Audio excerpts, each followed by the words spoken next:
Hello everyone, welcome back to West of Loathing. Last time we left off, I got to Breadwood and now I have to do some tasks for the mayor. I'm probably gonna get to a lot of that in this episode, if not all of it. I'm gonna try to get through the rest of this game today. But I can't guarantee that. So I'm not good with intros, so let's just get right back into it. You know a town's gone to pot when the horses are drunk. Okay, so there was the post office and the public library I have to do. Let's go up to the postal way station. Sakura suddenly gets spooked by something off the side of the trail, and it's easy to understand why. There's a horse skeleton in the ditch, which is a thing that's probably extra spooky if you're a horse. Approaching the horse more closely, you see the tattered remains of a pair of Pony Express saddlebags on its skeletal flanks. The starboard bag is empty, but the port one contains a skeletal human hand with a ring on it. You conclude that either the horse's rider died with his hand in the saddlebag, or somebody is really sad that the skeleton hand they ordered never showed up even though they paid extra to have it sent Pony Express. Either way, free ring. Ring of getting places faster. What does that do for me? Reduces the frequency of random encounters. Hey! That's not nice. What other rings do I have? I don't remember what I had equipped. I don't remember. Okay. Okay, I don't need to talk to you right now. It says, Postal Service property, no trespassing. Of course I'm gonna trespass. You can't tell me what to do. There's an article about how they had to change the name of Boot Hill Cemetery to Reboot Hill Cemetery after all of the skeletons in there coming back to life. Somebody has removed all of the funnies, so there was literally no reason to care about them. True. Nothing interesting. Oh wait, there's actually a postcard in here that you could use. Okay. Oh hey, there's an undelivered letter underneath the stack. It's addressed to Roy Bean. Isn't that the jelly bean dude? This cabinet is full of maps, but you have no idea what any of them mean. Maybe you can ask about it at the post office in Dirtwater. Sure. Okay. You don't even want to know what bureaucratic processes were involved in the placement of this outhouse. A big map of the whole region with lots of confusing little annotations on it. Okay. Wait, was there anything regarding the, No, I was gonna say, was there anything regarding the benches? Okay, so now I need to go back to Dirtwater. That's so far away now. Holy crap. Okay, I don't need to talk to you. Not right now, anyways. Hey, I need some help tracking down some missing mail. How do you mean? A mail delivery went missing on the way to Breadwood, and I'm hunting it on behalf of their mayor. The local mail station has a bunch of route maps, but I don't know which one I need. Well, that information ain't exactly secret, but I ain't supposed to just give it out either. A delivery going missing is bad news, though. I suppose it's alright just this once. Wait here a sec. Thanks. After a couple of minutes, she comes back with a sheet of notepaper. Okay, so each map has a code number on it, you see? Based on region and direction of travel. She explains how to work out the code you need and gives you a cheat sheet for reference. Postal sheet code. A postal code sheet, I should say. Hi, I'm Jamie. Any mail for me? Yes, actually. Package came for you. Here you are. Package from Rufus. I would like to send a postcard. Same thing as before. Okay. What's the package? It's a package from your younger brother Rufus. He's weird, but he's a sweet kid at heart. Same. Dear bro, I thought you might be able to use this. A portable leatherwork bench. Aw, what a great kid. This crate contains everything you need to set up your own sanctified leatherworking bench. All you have to provide is elbow grease and prayer. Okay. I can do that. Oh, I have to do it up in the room. Hey, it's Bill. Cactus Bill, didn't expect to see you around these parts. Well, I gotta admit, I got a little envious when I saw you leaving Boring Springs, and I figured I'd hitch a ride out west to see what I could see. And just look at this place. So much hustle, so much bustle. There sure is a lot of both of those. Hey, nice pot. Thank you kindly. So what's new? Well, to be honest, what's new is a profound sense of longing and loneliness. Oh, I'm sorry to hear that, Bill. Well, it is what it is. I was hoping I'd run across a similarly lonely cactus lady somewhere out here. Or, failing that, a normal human lady looking to marry a cactus. No luck? Not yet. Of course, getting around is a bit of a challenge, but us cactuses live a long time. I'm sure I'll meet somebody someday. I'll keep an eye out. Heck, I sure would appreciate it. Okay. So I need to go up here and install this. You install the portable leatherwork bench next to the window. Looks good. Okay. So now I need to go back up to the postal way station. Actually, what I'm gonna do is I'm gonna put this back on. I think it was this. Actually, I'm gonna throw this back on, because why not? You use the cheat sheet to find the route map that leads to Breadwood. You follow the map, and along the route to Breadwood, you find a suspicious-looking house. Investigate the house.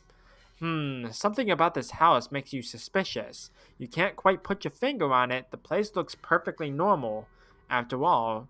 But you can't shake the feeling that there's something very wrong going on here. Maybe you're just being paranoid. Is there gonna be a doll down here, too? Like that other one? A cellar door. Man, I bet it's all kinds of horror down there, like some kind of medieval torture dungeon. It's locked, but is it locked to keep you out or to keep something in? Whoa, it's a Plotco lock. Those things are unpickable. Oh, I was gonna say, just pick it. You approach the door hesitantly. You could be getting yourself into a real bad situation. You knock on the door. A voice inside calls out, "Come in, it's open. It's always open." What do you think, Gary? Scary? This is a scaring place. There is something creepy about it. It's very quiet. Many terrors, Gary is betting. The door creaks open and you step inside the house. The interior is an absolute nightmare. The walls are covered with rusty chains and hooks, as well as a variety of wicked-looking knives and shears. A man of indeterminate age and slightly hunched posture grins widely as you enter, his eyes gleaming. He's standing near a large puddle of blood on the floor. Hello, my name is Chuck. Welcome to my little blood and breakfast. You're a what? Blood and breakfast. Oh, sorry, I have a lisp. A lisp? Yeah, yes, it makes lewd sound like lewd. And a bead and breakfast. Or a bed and breakfast. I see. People also tell me I emphasize words oddly, but I don't get that at all. Uh-huh. Chuck is staring at you. You notice that his left eye has a tendency to drift sideways as he stares and then reset when he blinks, which is not often enough. Excuse me? Yes, how can I help you? You said you're running a bed and breakfast here. That's what I slurred, yes. Has a mailman been by recently? Why, yes, my last guest was a mailman. Such a nice fellow. It's a shame he's no longer with us. I hope you just mean that he left. I like to think he'll always be here in spirit. What's on the menu? Homemade sausages and tomato soup. I also have a special tea blend that's a real knockout. Special tea blend? Yes, a special herbal blend that puts my guests right to sleep. It's very effective. Huh. What kind of sausages do you offer? Long pork sausages, my grandfather's own recipe. Did you say long pork? That's right, I make them longer than regular pork sausages. They're more filling that way. This is puzzling and uncomfortable for many different reasons. Could I have a look at the guest room? It's in the cellar, but I'm afraid it's unavailable at the moment. My last guest has only just checked out, and I still need to clean up the mess. Thanks. This is a large collection of steel chains and hooks, as well as knives, shears, and other bladed implements. Everything is covered with rust, or possibly dried blood, or possibly both. I am very grossed out right now. Aha, you've noticed my collection. Yeah, it's dramatic. It all belonged to my father and his father before him. They were butchers. And you? Haha, I do a little bit, but not professionally. I broke with my family tradition to run my little blood and breakfast.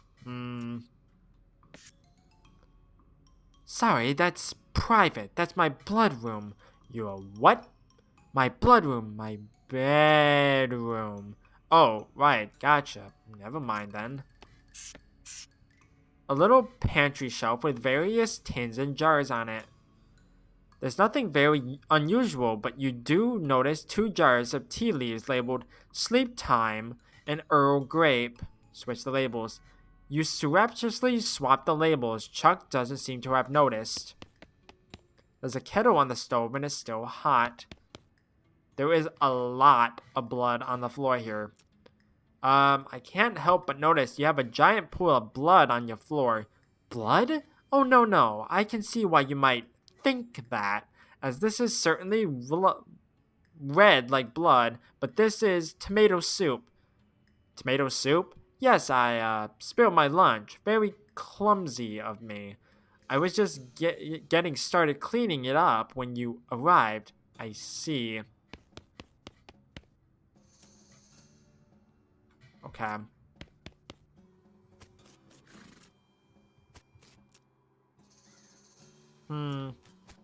Okay, so...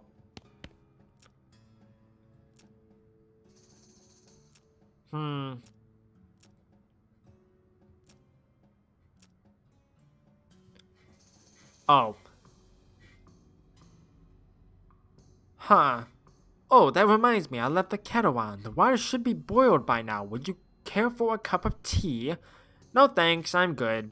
Chuck pours himself a cup of tea and sips at it while staring at you. After a bit, he starts to look drowsy. Oh my, I'm coming over all sleepy. Perhaps I should get my head down for a few minutes. It has been a long day. Please excuse me. Sure. Leads to his bedroom. Going through Chuck's drawers seems like maybe not a good idea. There is a key on top of the dresser though. Yoink!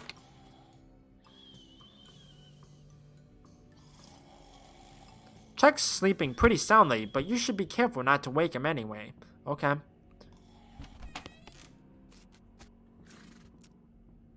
It doesn't look nearly as horrific down here as you expected, unless you're particularly horrified by an unmade bed. books left by previous guests. There were quite a few good books on here, actually. Cow Punchin', Locks How to Pick 'em, Intermediate Next Max. Really? Really? Boo. Unless that gives me a... God dang it. That's annoying. Okay, I don't want to do that, but I will do this. Gore.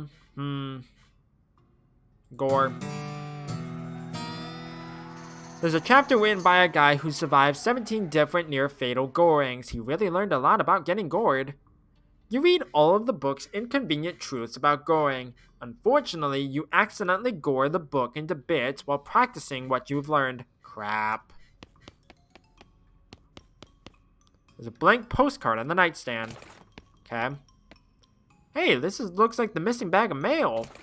You sling the sack of mail over your shoulder. Neither rain nor sleet nor super creepy bed and breakfast preparators. Okay. As you're climbing out of the cellar, a mailman approaches you. Oh man, thank goodness, you found my mail. This mailbag is yours? Yeah, I've been stressed out lately, so I took a day off and rented a room here for a sort of mini vacation. Chuck's a great guy. A little weird, I guess, but real personable. And his cooking is great. The tomato soup and those great big sausages. His tea did wonders for my insomnia, too. It did seem pretty effective. Anyway, I forgot my mailbag and wasn't sure where I left it, so I've been retracing my steps for ages. Thanks for finding it. Sure, no problem. Here you go. The mailman walks away with the bag over his shoulder, whistling a cheerful tune. Well, that's sorted, I guess. Is Chuck awake now? No. Okay. Well, that was weird. But I got that sorted out.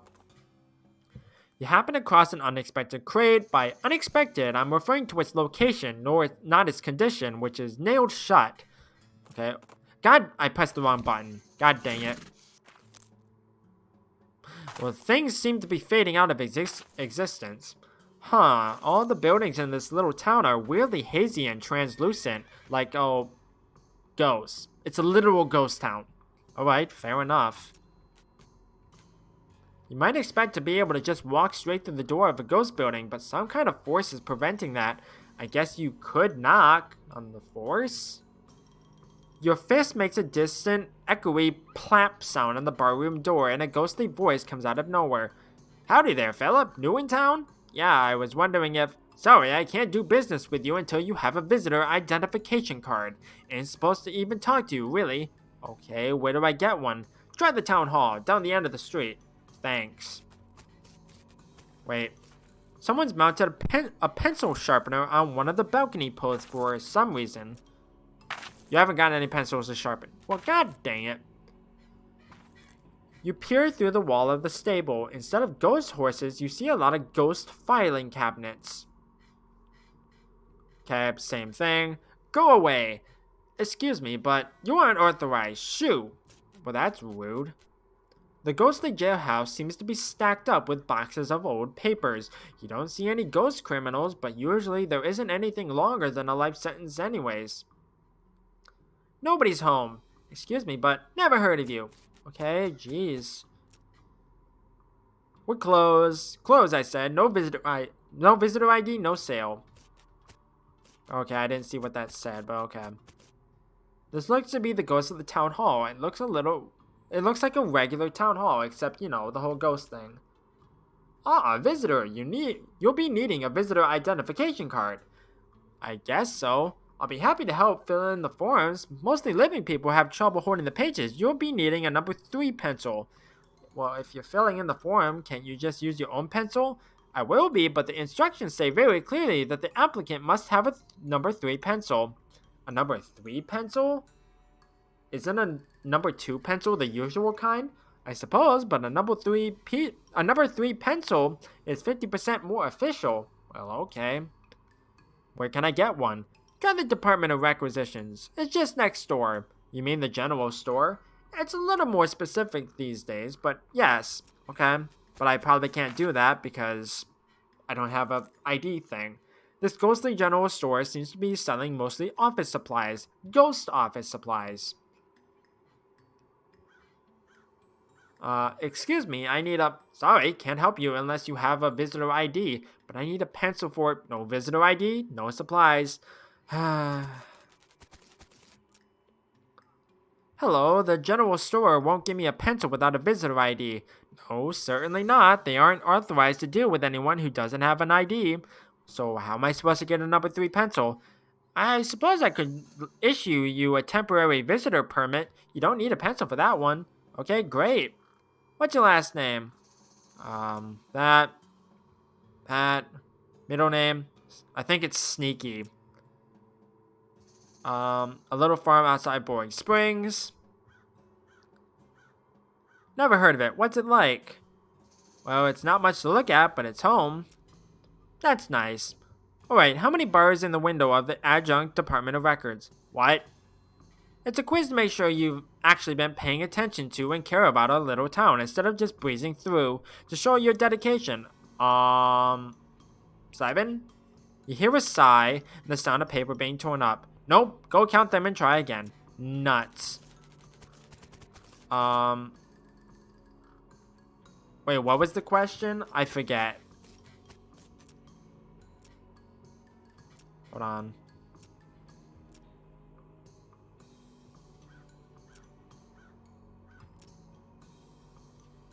Oh, the Adjunct Department of Records. Okay.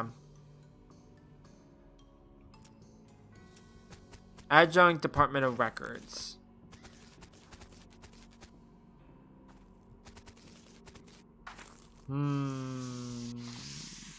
I just know that said saloon.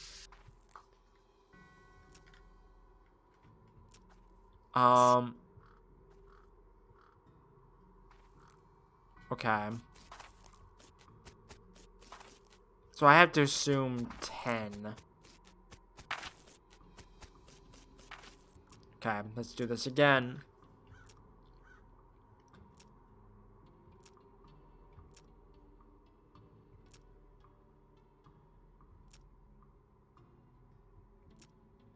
Wait, what?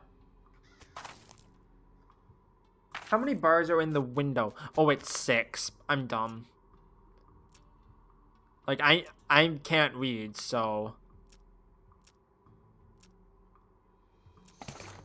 Correct, alright. Everything seems to be in order. Here's your temporary visitor pass. Thanks. It expires in 11 seconds. Hello. How can I help you? I need a number 3 pencil. No problem, we'll just fill out a requisition form. Okay.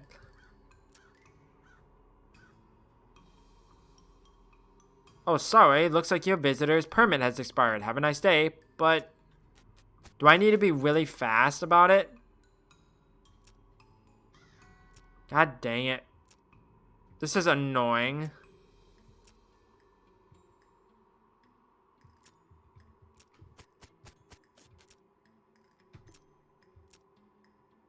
Wait, what? It hasn't been 11 seconds. Boo.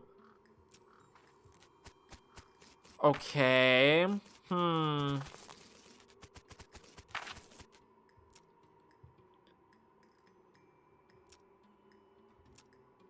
Like, are you serious?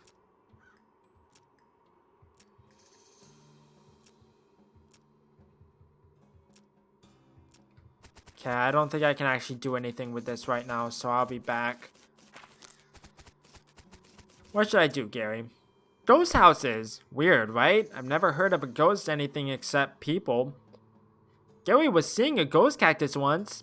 Yeah, there's one down at the end of the street, too. How does a cactus die with unfinished business? Did not poking enough people. Okay. I'll come back. Let's go to here. You see a partly burned military signpost off the side of the trail. It says Fort Treason, but the part that says how far away it is burned off. You ride in the direction of the arrow for about 40 feet and see the fort. Apparently it was 40 feet away. I'm gonna keep going where I'm headed now. Oh, hi. Cows. There's no way past these cows except through these cows. Oh, wow. Okay, I kind of feel bad because this is a bit of overkill. You insisted that those little doggies get along. Wow, this place has really been blown to pieces. This used to be an undestroyed bookshelf, but not anymore. A small diary is the only legible thing left on this shelf. The Diary of Alexandria, Alexandria. Okay. You managed to find part of the overdue book from the Breadwood Library. Okay. Is there anything else here? Oh, I got cow punching. Cool. You managed to extract one non-destroyed book from the collection. Cool. It's a solid steel vault door. I bet that's gonna come into a play eventually. It's half a cannonball, the front half. You pick up the cannonball and inspect it. There's an inscription that you can mostly read. It says the cannonball came from Fort Treason and it's got the address stamped right onto the surface. This bombardment was done by the army. The horror. Okay. So let's go to Fort Treason then. You pass by two skeletons who are facing each other with their arms akimbo in the traditional shootout stare-down pose. When you stop to watch what happens, they both turn to look at you. Whoops. Fight them.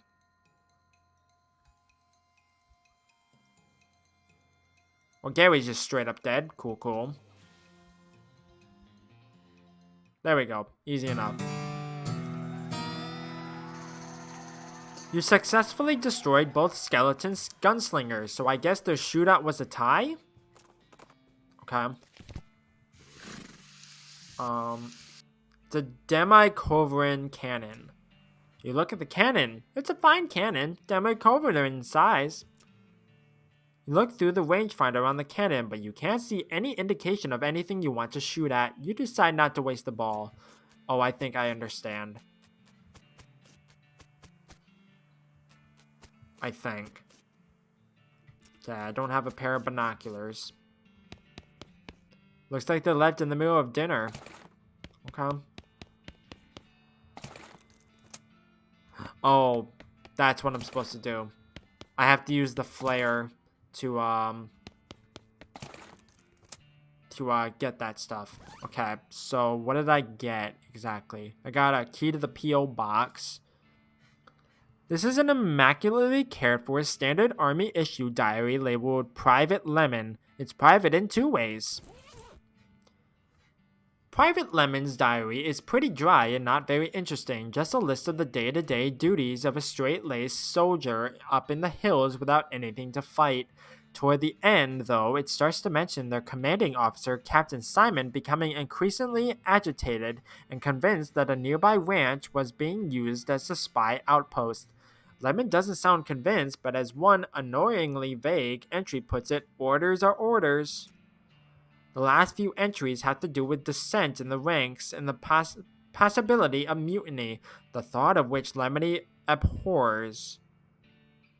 The rest of the pages are blank. Okay. What else do I have here? Thought I picked up some stuff. Oh, I forgot I picked up this.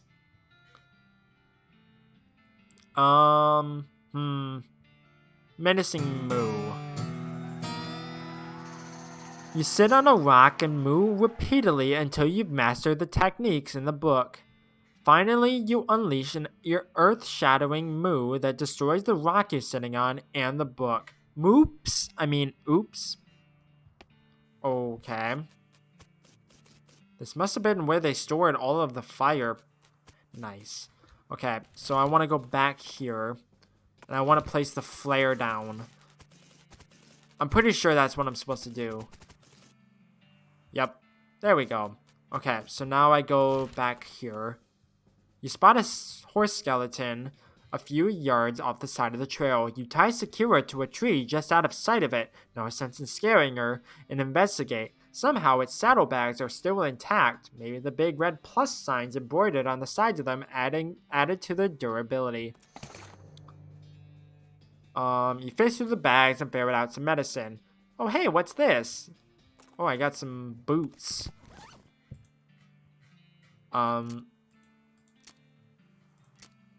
Oh, take them. That's actually really useful. No. Cannon. You peer through the rangefinder at the distant smoke of your targeting flare. Unfortunately, you have no idea how to actually aim the cannon at the flare. Aww. Okay. So let's go to the military cemetery. I can't do anything with that, so I'm just gonna keep going. No sense in reading it. Beyond this gate stand countless rows and columns of tombstones. Well, they're not actually countless. I've counted them, and there are 999 of them. You can visit an individual plot by number if you'd like. 420, I think, is one. Yep. Plot 420 is completely overgrown with mushrooms. You root around in the loose shroomage and find a book. Coincidentally, it's a book about mushrooms. Okay. That's actually really useful. It's a book about mushrooms printed on paper, which is made from trees, which mushrooms sometimes grow on. It really makes you think. You flip through the book and memorize the positions of all of the spots on all of the mushrooms. Mush. After you finish reading the book, you absent-mindedly misplace it while musing about mushrooms. Drat! That'll allow me to get the mushroom for, where was it? It was one of these, I forget. Fort Memoriam with all the hippies? I don't remember. I forget what exactly the plot number I have to look at is. You hear the crackle of a north-southwestern lightning snake. Too bad you don't have a forked lightning rod with you. Wait, that wouldn't work at all, would it? Let's try it. You tried. It was a little bit frightening, but your attacks were even faster than lightning. Nice. That was a good rhyme. Your El Vibrato transponder begins beeping slowly and quietly.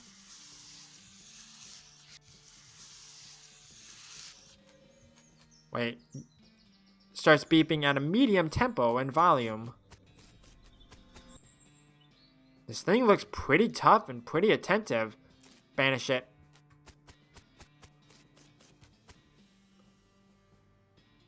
The beeping from your transponder reaches a deafening volume. That actually scared me. Whoa. Hey, it's a cup of coffee. The machine is not switched on, but it has an empty coffee cup in it. The confounded contraption is dark and silent. The monolith is dark. Okay, so I have to come back here apparently. Let's go to Reboot Hill. Find an overturned military stagecoach. Half buried behind it is a crate labeled supplies and stenciled military type. You dig around in the wreckage and find a manifest. Looks like this thing was bound for Fort Memoriam, but it says delivery was declined. You pry the lid off the crate and help yourself to the contents. If Fort Memoriam doesn't want it, you'll take it. So yes, sir. Okay. Reboot Hill. Don't worry, it's just paint. What's over here? This goes on for a little ways. Weird. Strange, there's a keyhole in the trunk of this tree.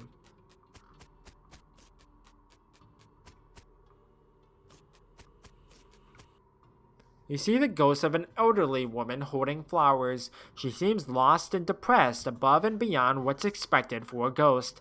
Howdy, ma'am. Is there something I can help you with? Oh, it's so awful. I can't remember at all. Let's start at the beginning, okay? Well, you see, I had 4 daughters. They married 4 brothers, the Smith boys, and after that, they each had 5 daughters of their own. Unfortunately, I outlived every one of the 24 of them. You know you're a ghost, right? Oh yes, in fact, I died here in this graveyard where they're all buried. I came to visit them, and I suppose my poor old heart finally gave out. That's not the problem, though. 95 years is a pretty good run after all. So what did you forget? I bought this bouquet of flowers to put on my favorite granddaughter's grave, but I can't remember which one of them was my favorite. I'm so ashamed, I can't bear to leave until I've remembered. I see. Well, maybe I can help you figure it out. Oh, thank you. I'd appreciate that ever so much. No problem, ma'am. Can you remember anything about your granddaughter? Well, I'm quite certain her first name ended with a vowel. Okay, anything else? I remember I was 40 when she was born. Oh no, 37. Or was it 42? It must have been somewhere in that range at least. Anything else? Oh, her first name was longer than her last, just like mine. Okay, anything else? I remember that she wasn't buried next to any of my daughters. Anything else? She sniffles a little. She passed at the same age as poor Becky, who was always in such ill health. Oh, her favorite hobby was knitting.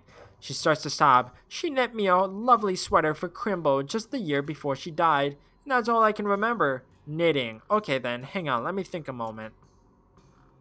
I think I know who she was. Maybe.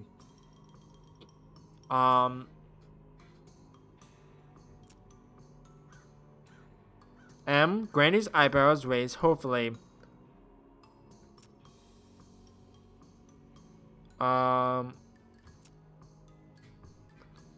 Magdalene?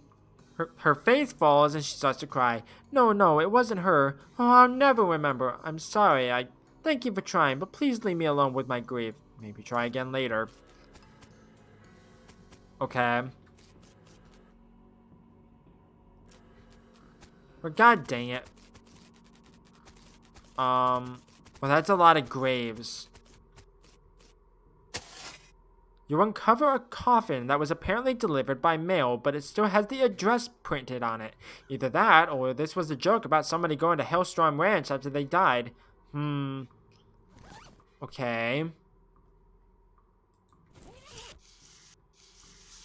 How does that help me, though? No, I didn't mean to actually do that. I want to go over here. Wait, Billy Spider McKinley. Turned out to be way more than one. Ew.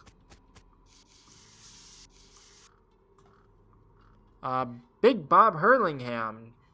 1788 to 1842. Gone to the big pie-eating contest in the sky. The ground here seems reasonably soft. Got a tripe pie. How does that help me? Benjamin Button type thing. There's a whole gang buried here. I want to gore.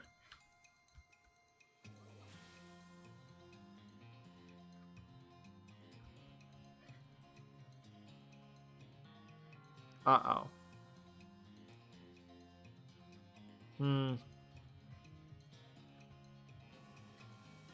I might actually die here. Yeah. Yeah, I'm gonna die. Because I'm not strong enough to fight this. Yeah, I'm dead. Victory would have been sweet, but defeat is bitter. Got glutton for punishment. What does that do for me? Hold on. What does glutton for punishment do?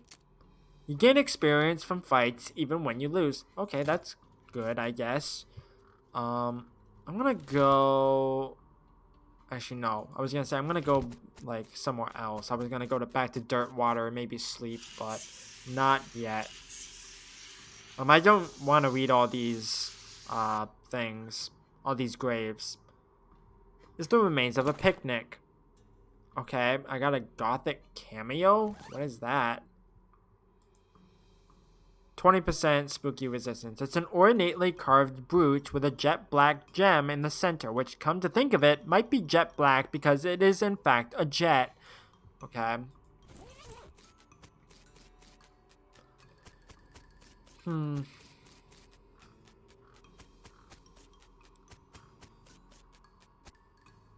This tombstone is big and fancy and has a door on it. Inside, there was a document and a weird little metal object. The document describes a tontine, the burial wishes of Chet Bustersley, and a weird sequence of letter BTLITR, so bit later. Okay. Got a key fragment. You pick up the object and it looks like a piece of a broken key. Okay. I need lockpicking too. How do I... Like, why is my lockpicking not going up?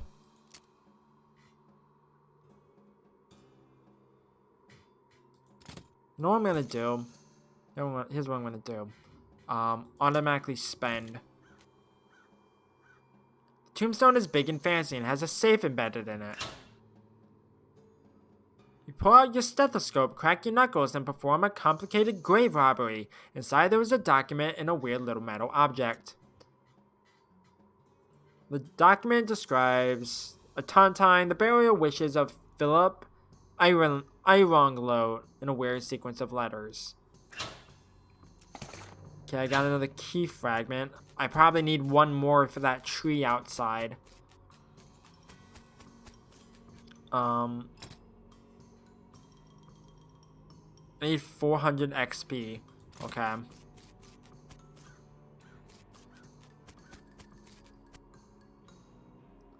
You're not going to get past this barrier of whirling bones without, well, making it so there's no barrier of whirling bones here anymore. Those bones attached to nothing are no match for the ones attached to your muscles. Nothing to it.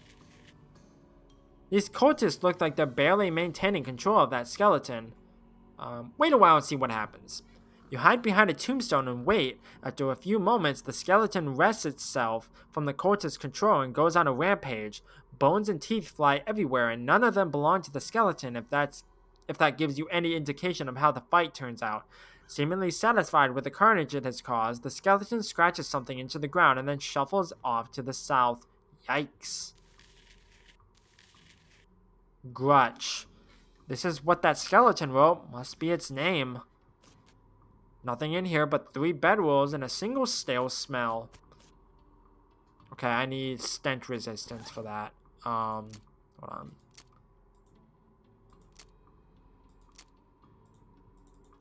Okay. Open the door and dig around in the detritus. Got a discipline slip. Looks like one of the necromancer's cultists got written up. 2 more of these and he'll be ritually eviscerated. Nothing personal, it's just corporate policy.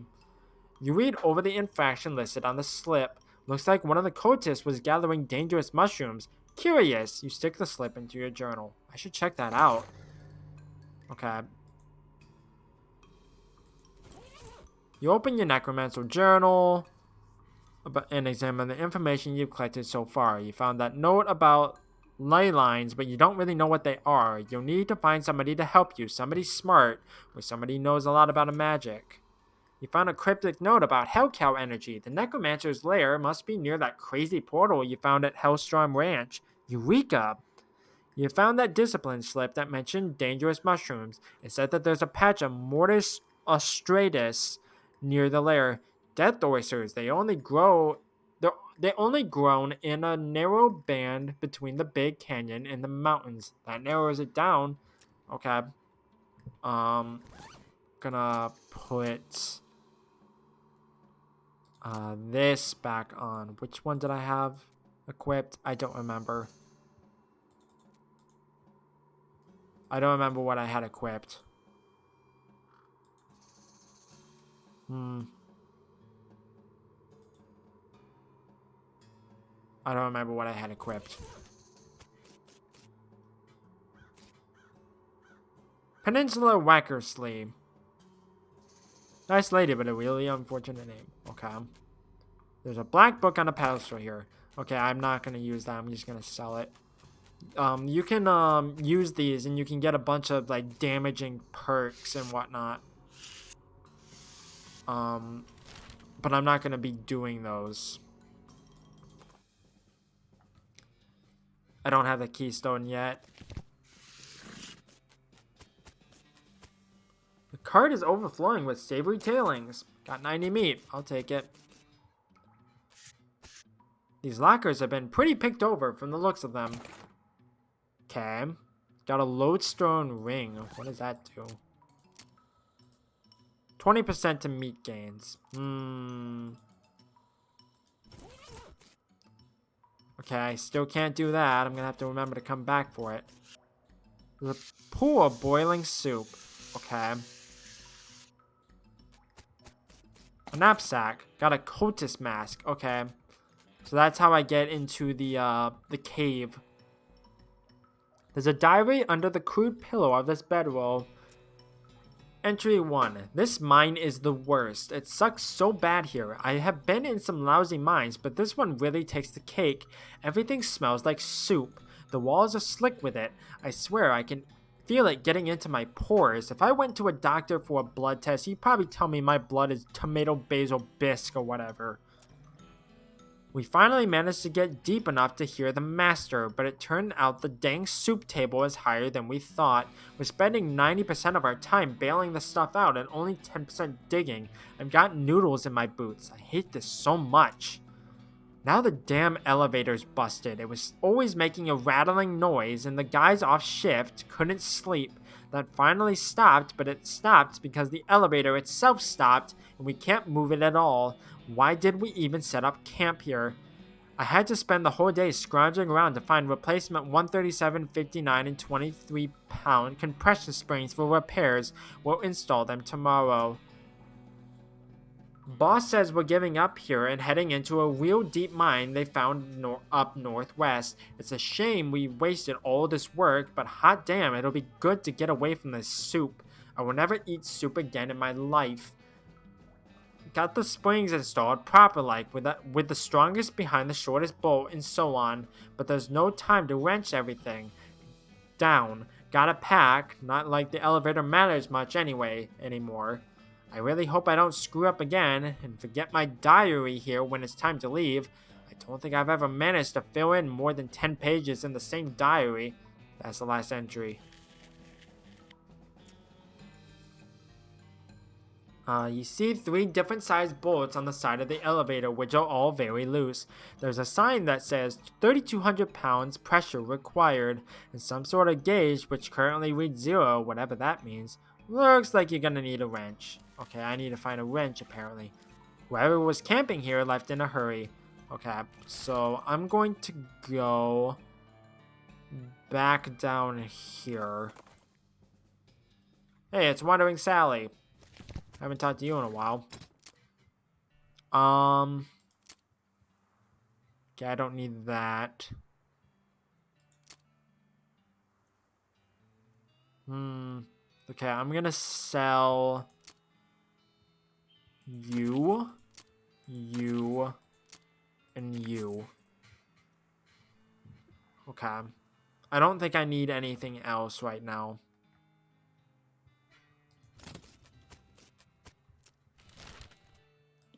Okay. Down we go. Wait, what? Oh, I went to the wrong place. Whoops. Wouldn't you just know it? The trail is blocked by a bunch of boulders and fallen logs and barbell weights and an old cast iron printing press and all kinds of heavy stuff. Move that heavy stuff. You flex your impressive muscles and move all that heavy stuff out of the way. Then once you've ridden past it, you move it all back. After all, it isn't yours, and it would be rude to move someone else's stuff without permission. Nice. I found this letter addressed to you. A letter? You hand over the letter. He opens it, reads it, snorts derisively, and tosses it into the fireplace behind him. Thanks anyways. Still looking for the jelly beans. Okay. I want to go back to Dirtwater. Seriously, there has to be something here, and I just don't know what. Because I want to go... No, I haven't, Bill. Sorry. I want to go in here. I want to see if there's anything I can get. There is not. Okay. I'm gonna get this, because why not? Okay. Is there anything new here? Oh yeah, I forgot I had the key. You found the P.O. box, which you found at Fort Treason. You open the box, and it's empty except for a single sheet of cardstock with columns of numbers on it in tiny print. Okay, so that's what I needed for the, to aim the cannon. This is a chart for army guys that explains how to more effectively destroy things from a distance. It's full of details on the precision firing of the Demite Cobra and artillery cannon. You know what? I bet that cannon could blow the vault door at Alexandria Ranch open if you could figure out a way to target it. Okay. So let's go back up there. I went to the wrong thing. I have to go back to the dude who wanted the thing. No. You need to go here. Your transponder beeps, indicating a spot on the horizon. You spur secure towards it to investigate and find a well. Just a well. I'm gonna keep going. I'll go to it later. No, I don't need to do that. You consult the ballistics chart and turn the little knobs and cranks and stuff to the appropriate places. You root around in your pack and find a match. Light it up. Boom! If that didn't open the vault door, then those grapes are probably sour anyway. Hooray! Okay, now go back to the ranch. Find a crate. Found a pistol. Hope that meets crate expectations. Let me see the pistols. Hey, that's a lot better. Actually, no, this is better. When did I get this? I don't remember. Oh, there's a ladder going down. Percussive maintenance. What does that do for me? This book is full of tips and tricks about the ancient art of fixing machines by hitting them really hard.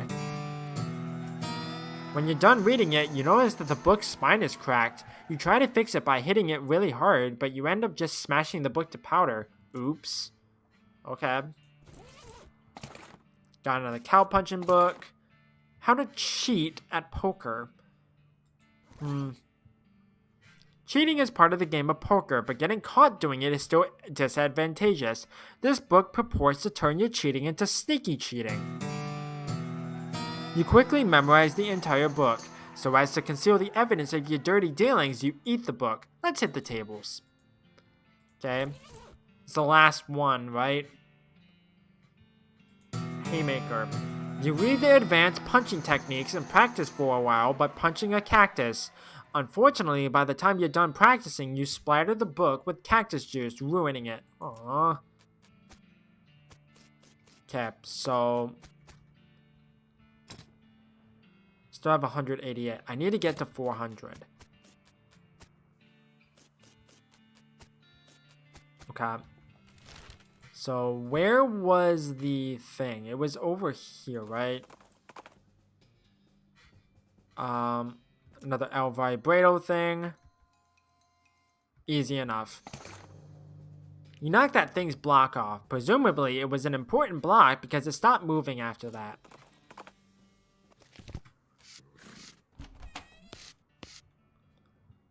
Good to see you again. Have you got those 5 piles of scrap yet? Yep, got them right here. He ambles over to a strange contraption in the corner of the room and begins to tinker. Great, let me just, yep. Okay, this'll do the trick. Let me just get this running and then you'll be able to grab a keystone from it. It'll take another 5 scrap for each you need. Are you familiar with the Lost Dutch oven mine? Grim place, but that's where I found the chases for that fabricator, wedged behind an unusual pile of rocks. Seems like a good place to start hunting. Alright, I'm on it. Fabricate a key, fabricate a key. I should have 2 of them now. Yes, I do. I don't remember where the things were, though. So that's rather unfortunate.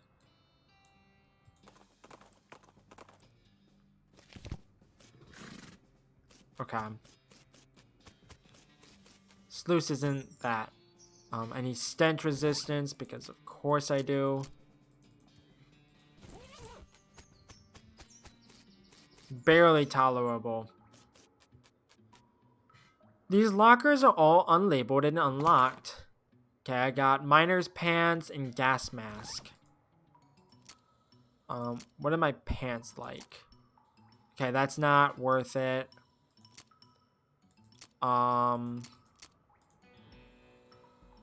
Okay, that's not even worth it.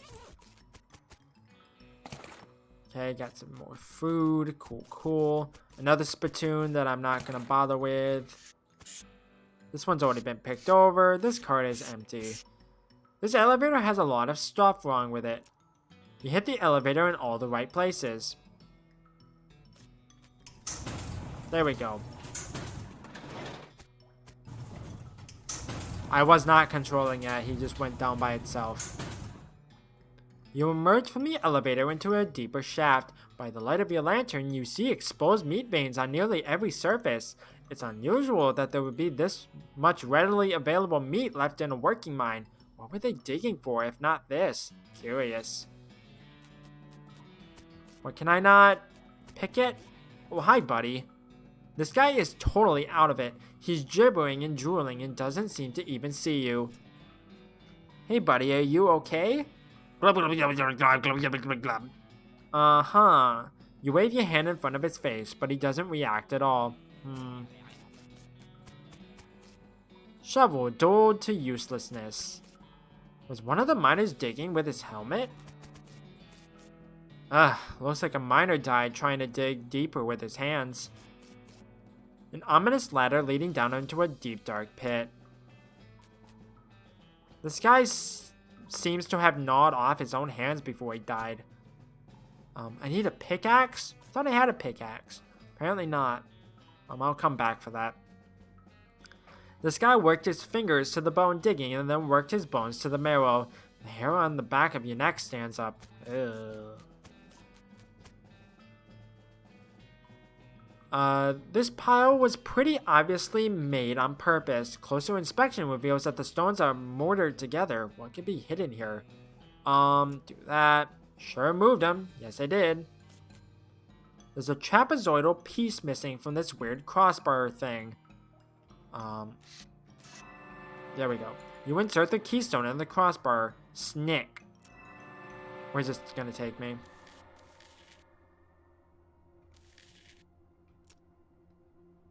No. You have learned the L vibrator word for toilet. You bend over to examine the device and accidentally stub your toe on it. It hurts, but the box moves. It must be lighter than it looks.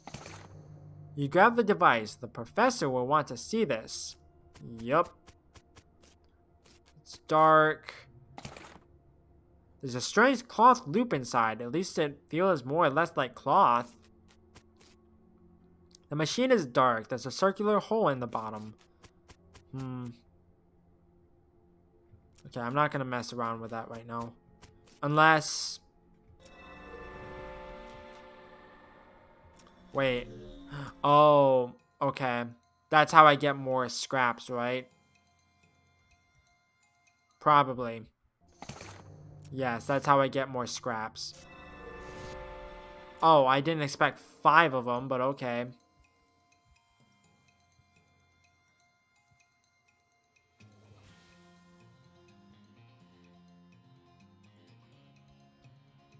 Hey, no healing. That's against the rules. Okay, do you want to go, buddy?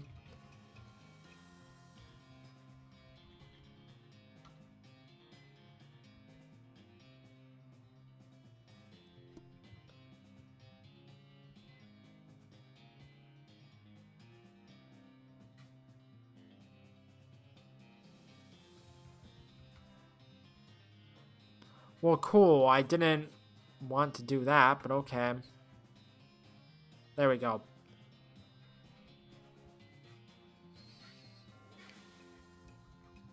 I wasn't even harmed.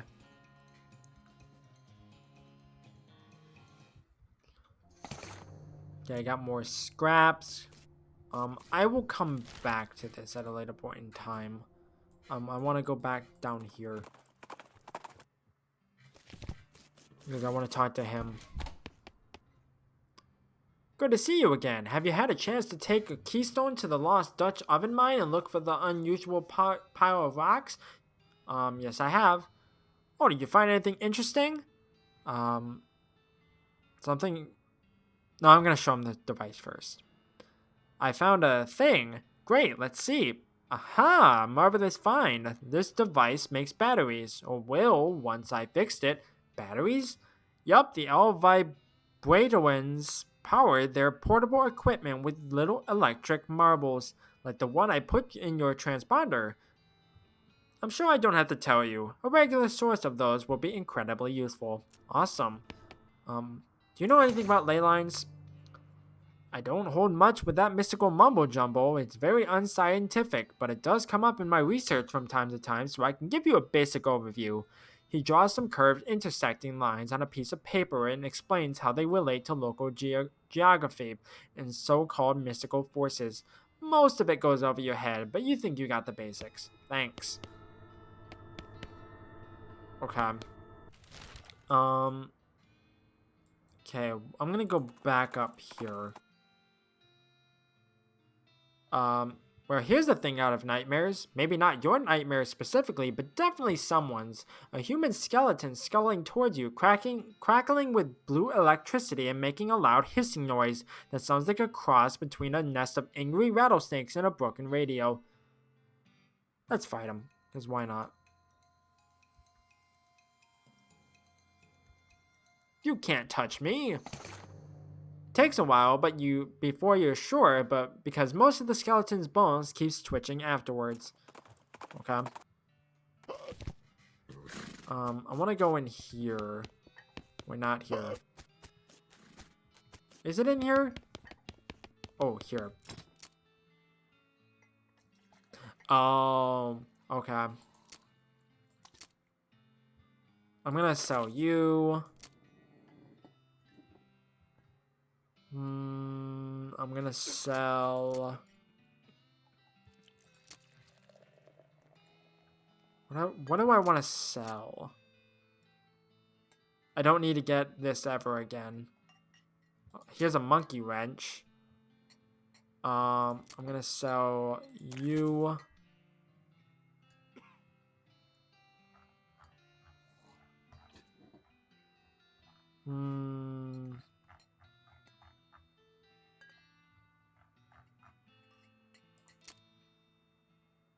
Gonna sell you. Gonna sell you.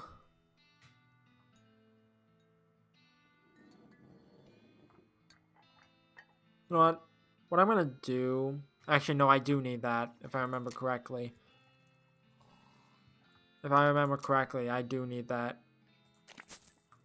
So I need to get up to 2250. Don't sell that, whatever I do. Hold on.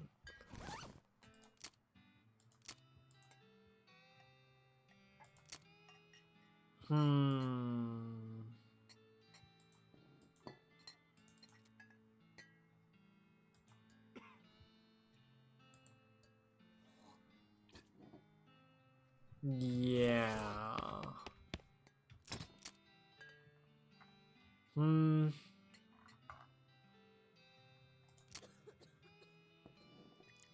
I don't really need this.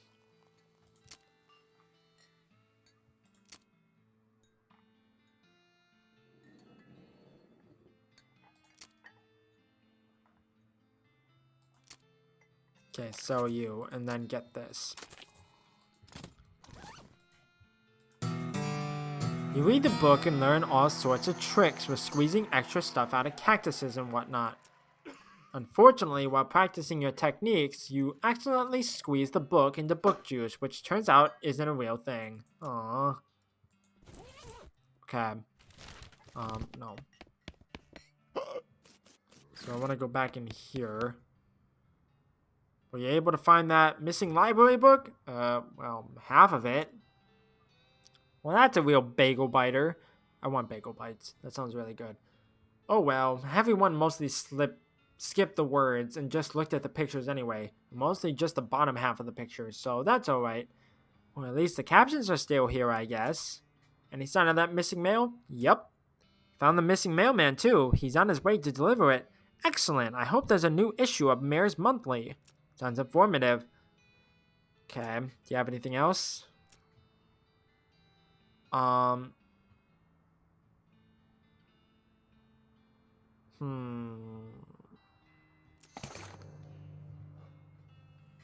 We keep a municipal soup kitchen open to help those who are down on their luck, which is pretty much everybody around here. But we've run out of soup and need someone to go fetch some more from Soup Stock Load. He gives you a stack of bread bowls to carry the soup in. Okay, easy enough. I'm gonna get 2 of them at once. Stolen yeast. We take our yeast supply very seriously here in Brentwood, and that dang yeasty game made off with the whole lot. Couple of fellas say they saw them loitering around the old brewery, so that's probably where they made their hideout. We need that yeast back. Okay, so I need to go to the brewery, and I need to go to soup stock load.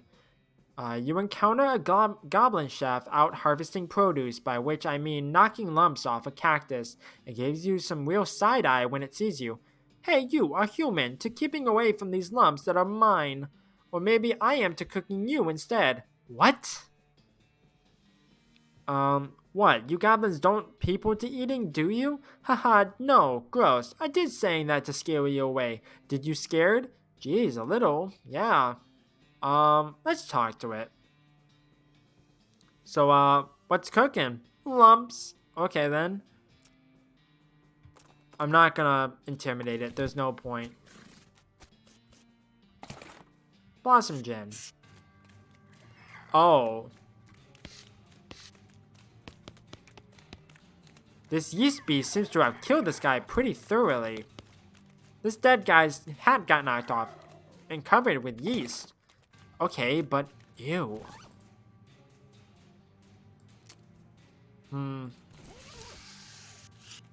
This fella's too scared to talk to you. He's just totally freaked out about yeast. It says beer hose. You're not really sure what purpose it might have served. It's a beer vat, or at least it's a vat. It is not guaranteed to actually contain beer. It's almost pure ethanol. Blech. Some kind of crazy yeast monster has apparently broken loose from the vats and eaten some of the bandits. I guess they brewed up something they couldn't put down. They could barely control it, or barely control it. You have to hop to it if you want to prevail. Here.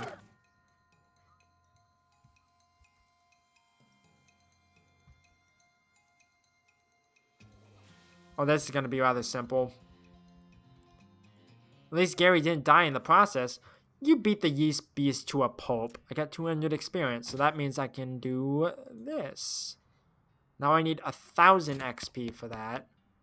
The remains of the horrible yeast beast. I guess you could take someone back to the mayor. It's probably still good, right?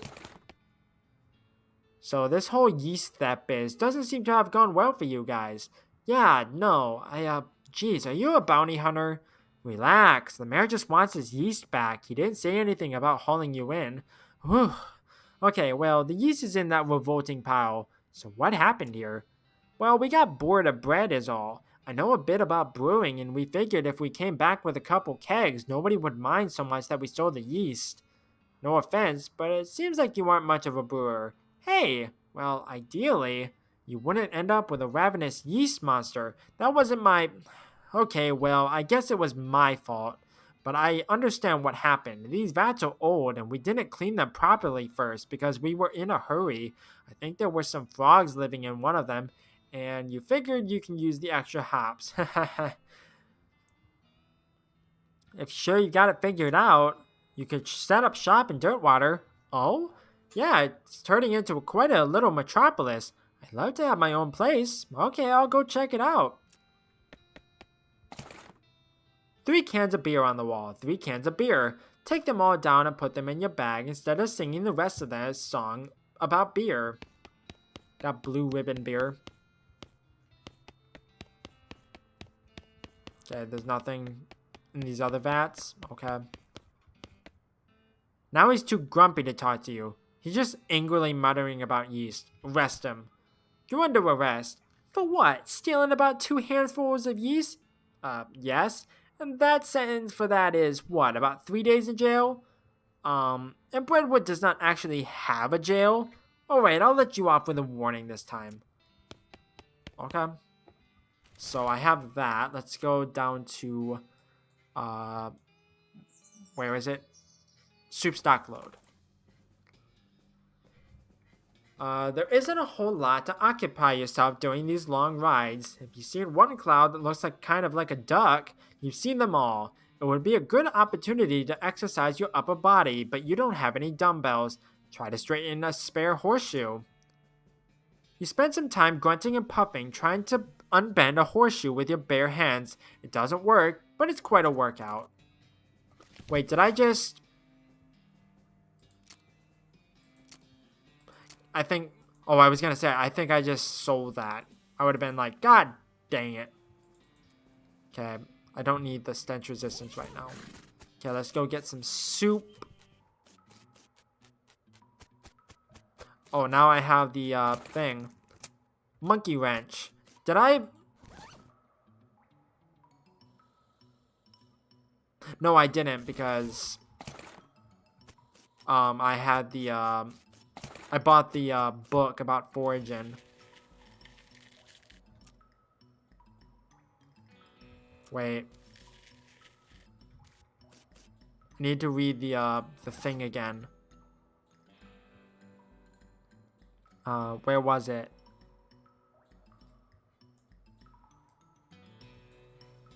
Wait, can I not do it anymore? Or was it up here?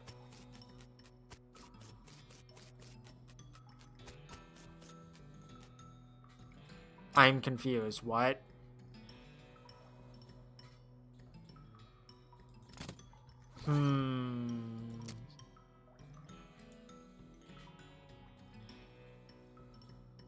Apparently I don't have it anymore.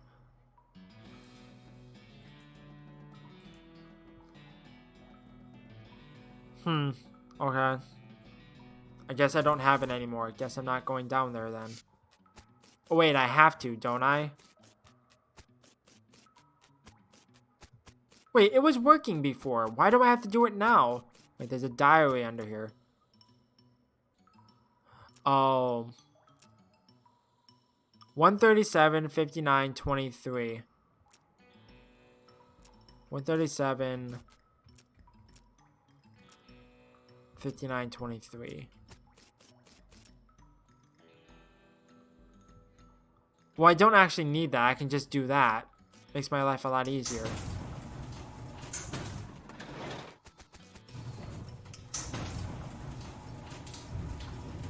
Where did I get that book again? I don't remember. Oh, I need to get a pickaxe. Wait.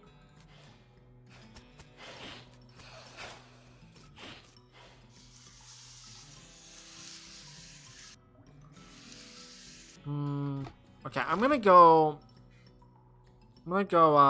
get a pickaxe. Fight it.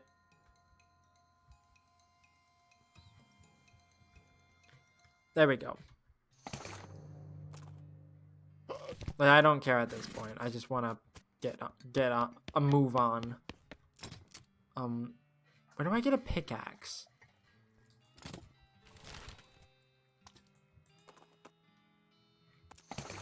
Okay, I got some more El Vibrato stuff. Not yet, Bill. Where do I get a pickaxe? I have no idea.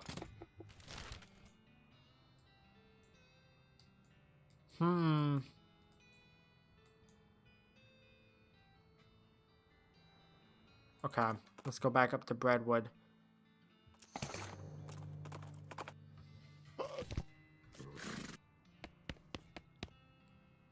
Any luck recovering our yeast from those bandits up at the brewery? Well done, that's quite a help, thank you. Did you bring back the soup? I need all 5 bowls filled, mind. Okay. So, how do I get down? I need hot resistance, but I don't know how to resist it.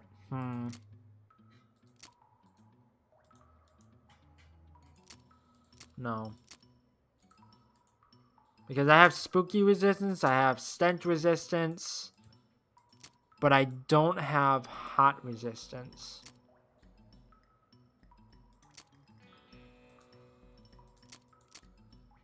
I have no idea.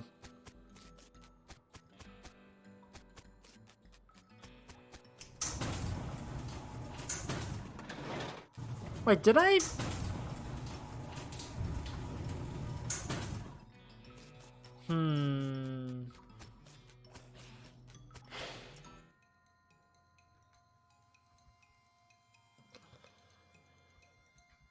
Ow.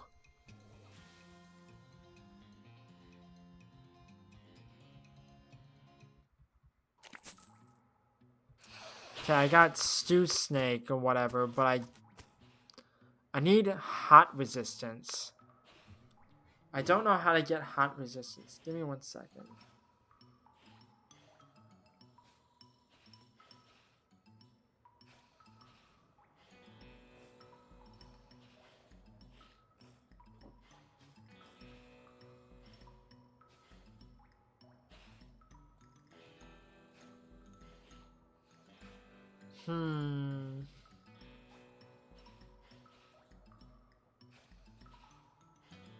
Okay. I need to go back to dirt water.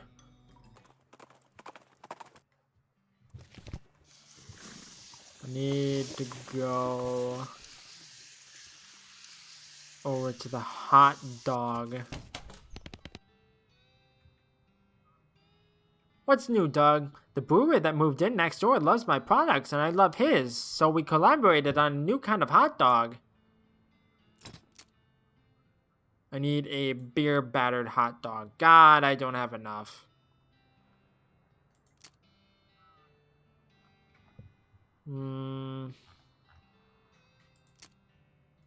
Oh. God dang it. I didn't realize I had that. Okay. I guess that makes sense that it's right next to it. It's like, oh, if you don't have it, then you can do that. And you can just fight them. I guess it makes sense, and I'm just dumb. Okay.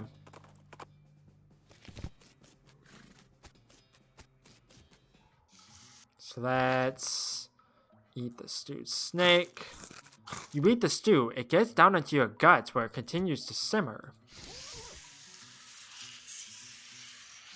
I've never actually had, like, stew or chili before. I've always wanted to try chili, though. Give me 1 sec. I'm gonna go turn on my room light.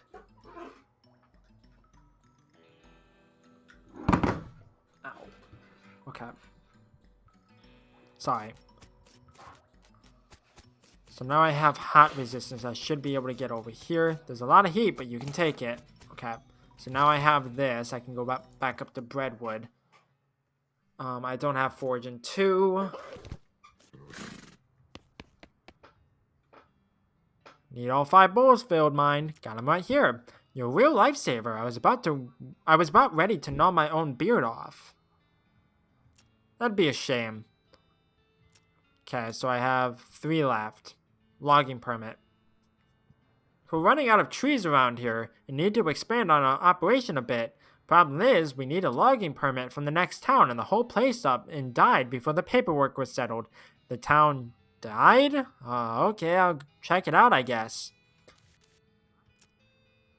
Okay, so I need to get the permit from Ghostwood.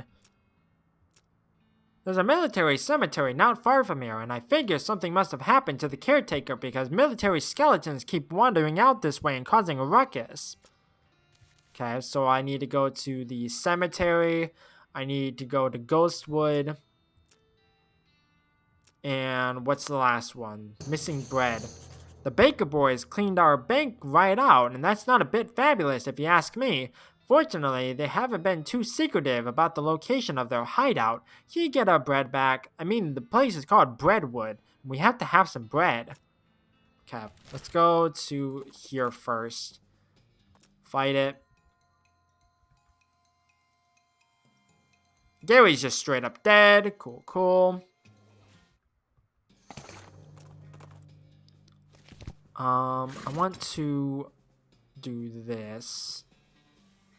How are these the base though? What? Hmm.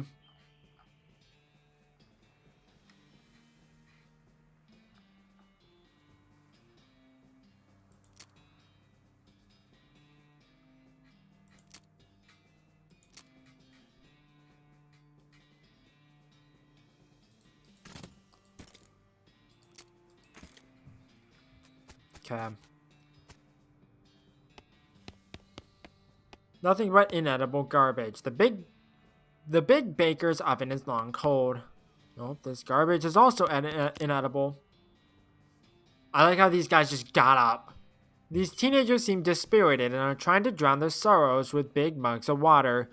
Maybe they misunderstood the idiom. Hey, you boys wouldn't know about some bread that we're missing, would you? Oh, nuts. I told you we'd get in trouble, Billy. Shut up, Jerry. Way to just blab everything, dude. Calm down, you two. The mayor just wants his bread back. Hand it over and the trouble you're in will be minimal. It ain't that simple, mister. We sold that bread for meat to start up this bakery. Why?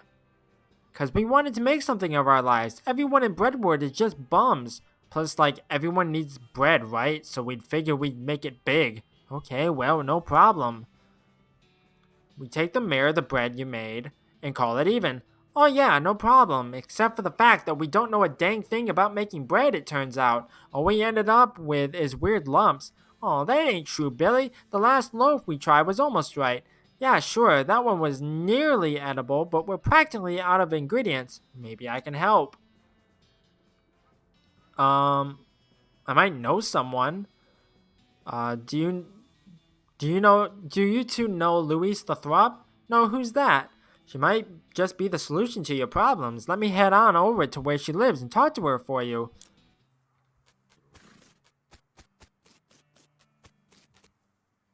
Oh, hey again, looking for herbal remedies?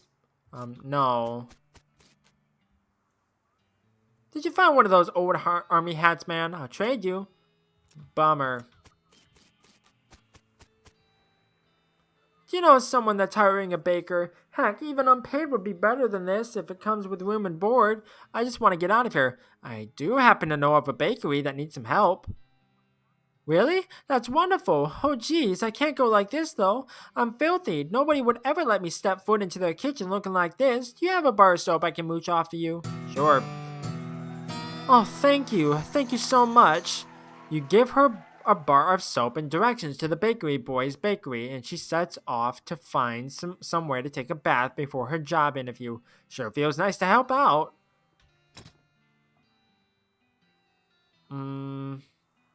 Okay.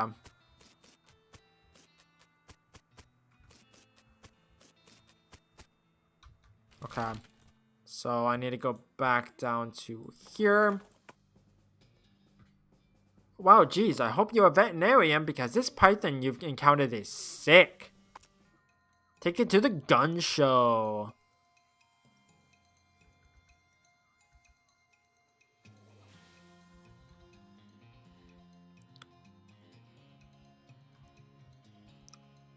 Yeah, I was gonna say, it seems like guns are easier to use.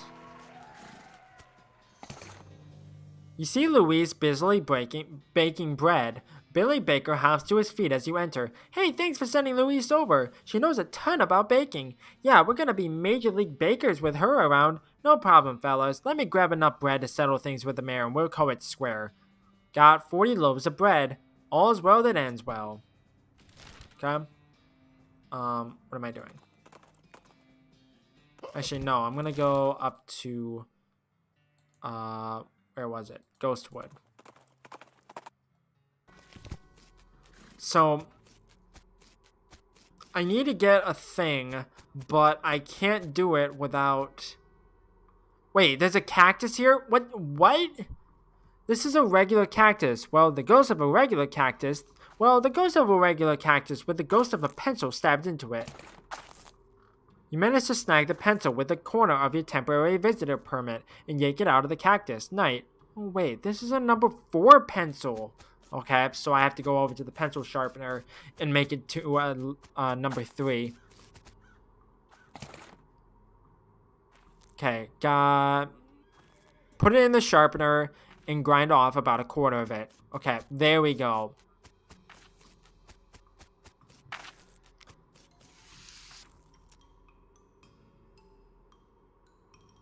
Right, a number 3 pencil, here it is. That's a number 4 pencil. No, it's 75% of a number 4 pencil.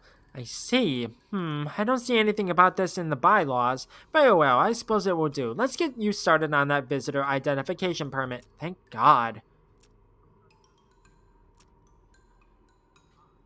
Sneaky. Boring Springs. There was 6.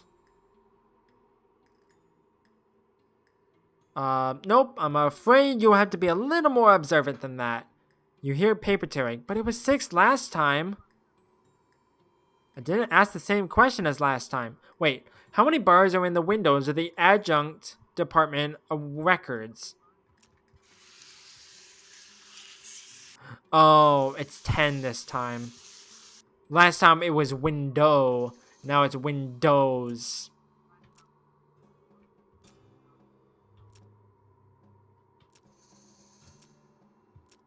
God dang it. It's taking way too long. Correct. Alright. Everything seems to be in order. Allow me to officially welcome you to the town of Ghostwood. Here's your visitor ID. Thank you. Say, was it always called Ghostwood or... Yes. Total coincidence. Huh. I'm here on behalf of the mayor of Breadwood. He needs a permit. Oh, this is the... Wait. He needs a permit to do some logging in this area. Oh, this is the Department of Requisitions. You need administration. That's next door. Ah, thanks. What can I do for you? I'm here on behalf. You need to visit the Department of Administration for that. It's down at the end of the street. Is it gonna send me, like, all around?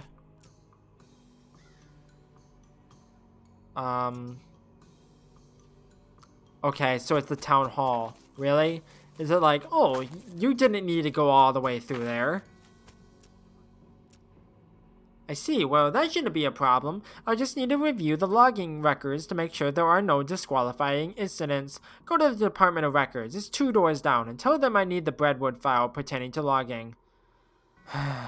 Is something wrong? Not yet. I'm just steeling myself in anticipation. Supposed to pick up a file on the town of Breadwood?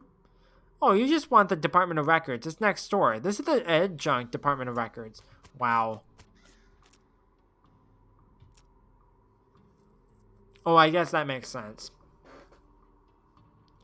One moment, please. Breadwood, Applewood, Antewood, Badwood. Oh, did you mean Bagelwood? No, it's Breadwood. Must be a suburb. Beaverwood, Bestwood, Bitterwood, Bloodwood. Ah, here we are, Breadwood. Which section did you need? Logging records. That section has been downgraded for disuse. You need to pick it up from the Adjunct Department of Records next door. Naturally. Bring it back here when you've got it, and I'll put it in an official inter-department document transfer folder for you. Is that really necessary? Absolutely. You can't transfer documents between departments without an inter-department document transfer folder. It's unthinkable. Fine.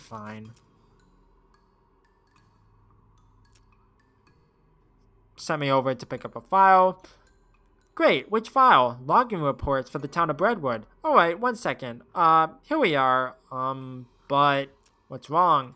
Well, these pages are all loose. I can't give them to you like this. What if they blow away?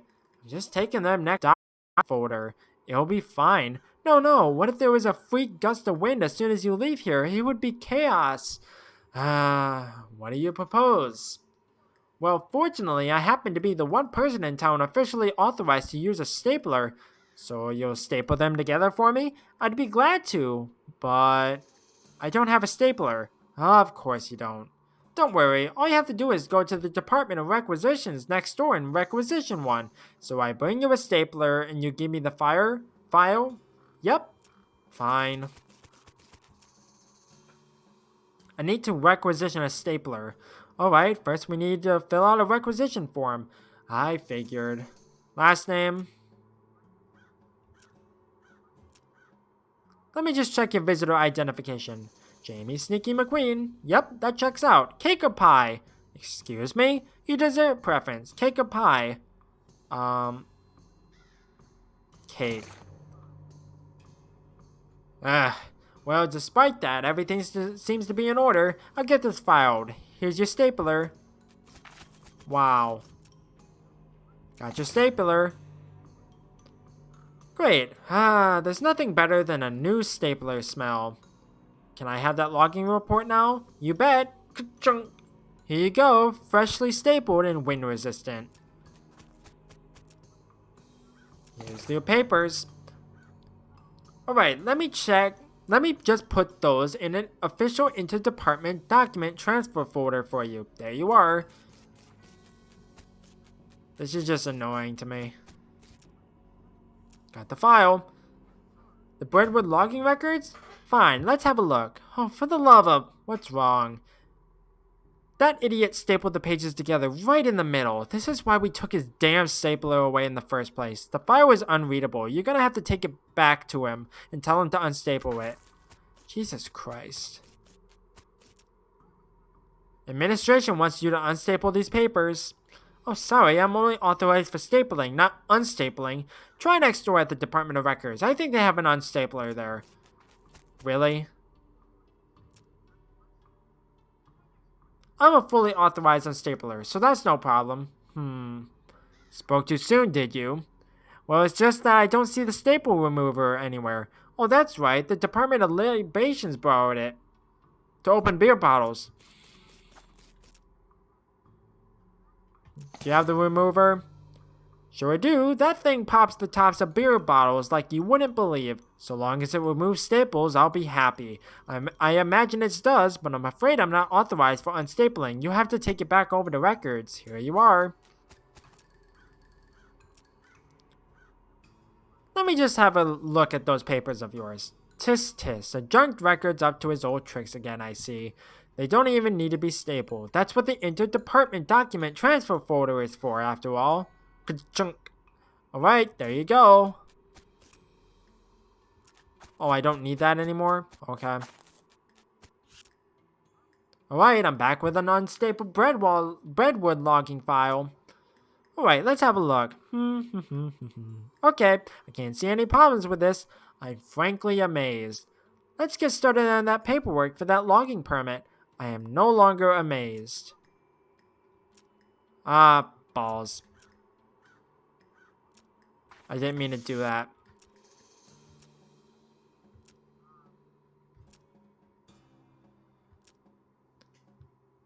I just need to stamp this here. Ka-chunk. And sign it here.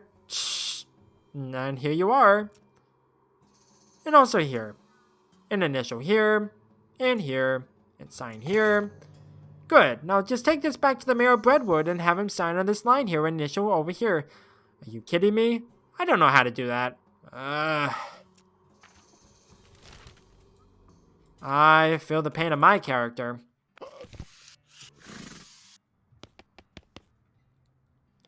Excuse me, Mayor, I have some papers you need to sign for that logging permit. Alright. Oh, ghost paper. This stuff is weird. Yeah, I think I need a ghost pencil for this. Here, you can borrow mine. Sign down here and an initial over here. After some fumbling with the ghostly pencil, the mayor eventually manages to sign and initial the form. Alright, Mayor, I'll be back soon with that permit. God willing. Good luck. Jesus Christ. You encounter a man who, for some reason, has set up 3 wooden posts sticking out of the ground, with the first one encircled by a pyramidal stack of different size stone rings. The man is looking at the stones and scratching his head. When he sees you, he asks if you'd mind helping him move the stones to the 3rd post. You give the man and his stone rings the double middle fingers and stride away with deep satisfaction. Nice. All the way back over. I feel like this is designed to be annoying. Okay, I've got the mayor's signature on this logging permit form. Great, just sign this last line at the bottom where it says receipt. Something wrong? You cover your face with your hands. I loan my pencil to the mayor. Oh dear. Excuse me while I go kill everything. Yeah, I feel that pain. You see a wooden sign off the side of the trail that reads Jumbo Neck Mine, 4 miles. It's weird that they put a period on the sign, and it's weird that they bothered to carve individual hyphens in a greater sign than instead of just carving an arrow in it. I didn't actually mean to do that, but okay. Except for the dust all over everything, and the fact that the guy at the desk is a ghost, this looks like a regular mine for foreman offices. Can't speak. Got a miner's helmet. An old calendar. Looks like work stopped here a bunch of months ago. Excuse me. Kid, I'm busy here. I've got a mine to run. Take a hike, okay? This mine is still running? We're miners, kid. If you saw anyone up here, I'd have to fire them for not doing their jobs. How's business? Oh, just great. Hunky frickin' dory. See this face? This is my happy face. And I'm double excited about answering questions for some random kid that wandered into my office while I'm working. Look how ecstatic I am. There's quite a silver tooth. You got in that sarcastic grin. Made it myself. I made a few little silver trinkets in my time. Now go away. Your calendar is out of date. What? Yeah, it's like 6 months old. I like the picture, okay? Scram. Do you know that you're a ghost? Do you know that you're a pain in the ass? No, I'm serious. You see me laughing? The safe is dirty, but solid looking. Get away from that, the ghostly figure behind the desk growls. You stoop down to take a closer look at the safe. It's a pretty standard heavy-duty safe with a dial-type combination lock. Hey, something wrong with your ears? I told you to get away from there. No. Why, you little... Come here. Okay. Oh.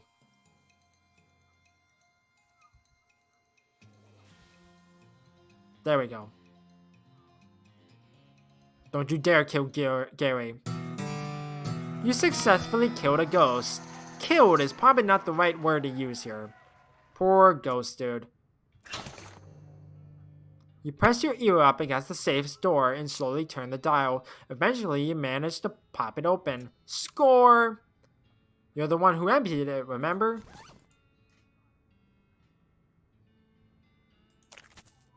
Oh, I'm getting 450 meat. Nice. I don't need the weird knife, though. Okay.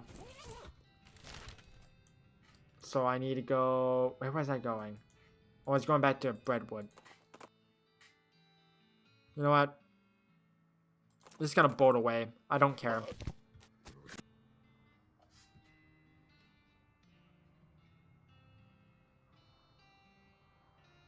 Okay, sorry. Excuse me, Mayor. Yes? You still have my ghost pencil? I need that. Oh, terrible story. I think it's haunting my beard. Here you go. Thank you. Back up to Ghostwood.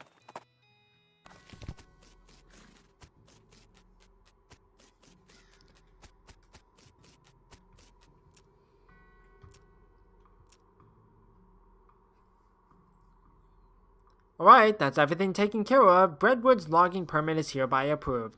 Finally, wonderful. Processing would take about 48 hours. What? Well, everything has to be filed and the actual permit has to be printed and so on. You can pick it up in 2 days. I'm going to murder everything. Literally. And figuratively.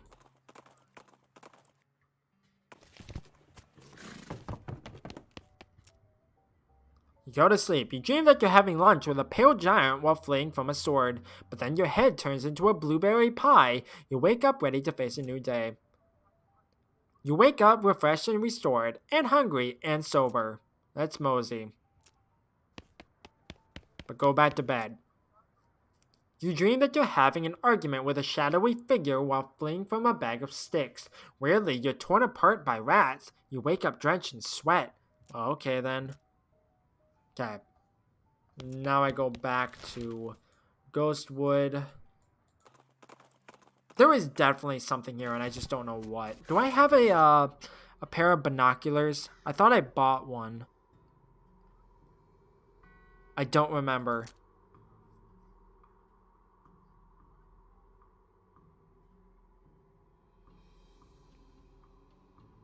I don't remember. Yes, I do. Okay. So I'm going to go here. And then I'm going to go to the fort off to the east. And I'm going to see if I can do that. Is that ready yet? Let me look. Ah, yes, here it is. And there you are. I don't have to sign anything to collect it. Nope. Are you sure? No, sir. That's it. Holy crap. Holy crap, Lois. Okay, I'm going to go here. I swear to God, if there's nothing here, I'll be shocked. Like, if there's nothing up here, I'll be shocked. Are you serious? Really? There's nothing actually over here? That's actually shocking to me. I'm gonna go back to this fort. See if there's anything actually up here. Really? I guess that's everything except for all the stuff over here. Okay. So, no, I didn't mean to go to soup stock load. I meant to go to Breadwood. Did you get our bread back from those miserable baking boys? I sure did. Thank goodness for that. Another missed payday would have caused a riot for sure. Glad we avoided that. Did you manage to get that logging permit yet? Yes, finally. Well, that is definitely going to improve the situation around here. Thank you. I just hope to never see another form again. I did not get the trouble sorted out. I'm not going to do that yet. I want to finish up this. So I need to go back up to the military cemetery. Fight.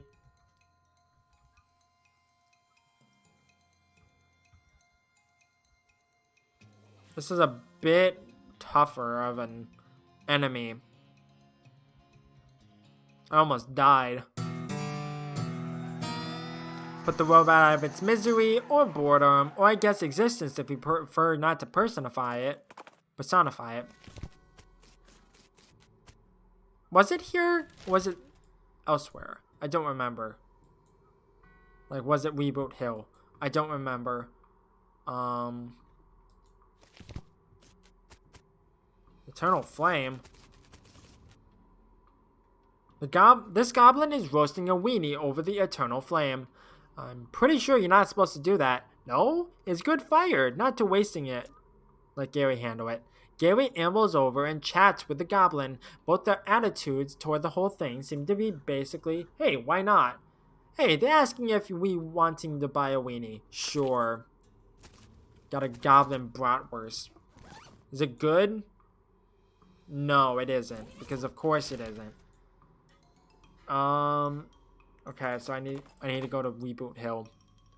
You find a lone tombstone off the side of the trail. It is the final resting place of Clay Treasure Haver, who died many years ago. Intriguing. This grave turns out to be disappointingly treasure-free. Boo. That sucks. I think, if I'm not mistaken, the thing is the skeleton group here. I think I need to get that.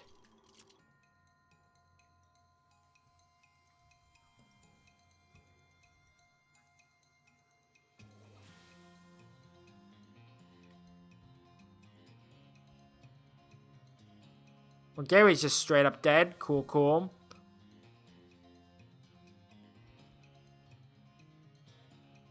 I'm dead. How do I beat these guys?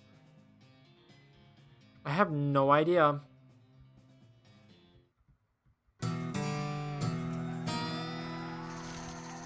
You know what? Let's see if I can actually just move on.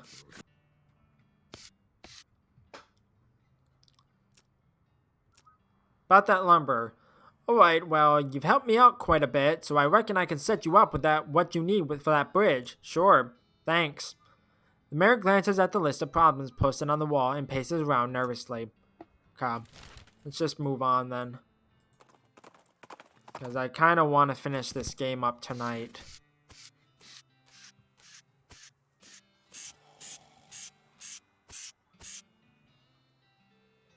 Hey boss, good news. We got that lumber shipment from Breadwood and we're ready to go. You got the bridge built already? Yep, most of the passengers were so bored they chipped in to help. Wow, nice.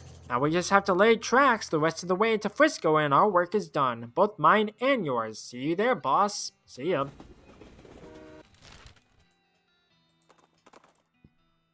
A large man with a large hammer interrupts your journey by leaping out from behind a rock and shouting, "Your damn ghost won't get me, I'll hammer you back into your grave where you belong." Well, that's a new one. Uh-oh. Oh no. How many action points do I have is my question. Unsure.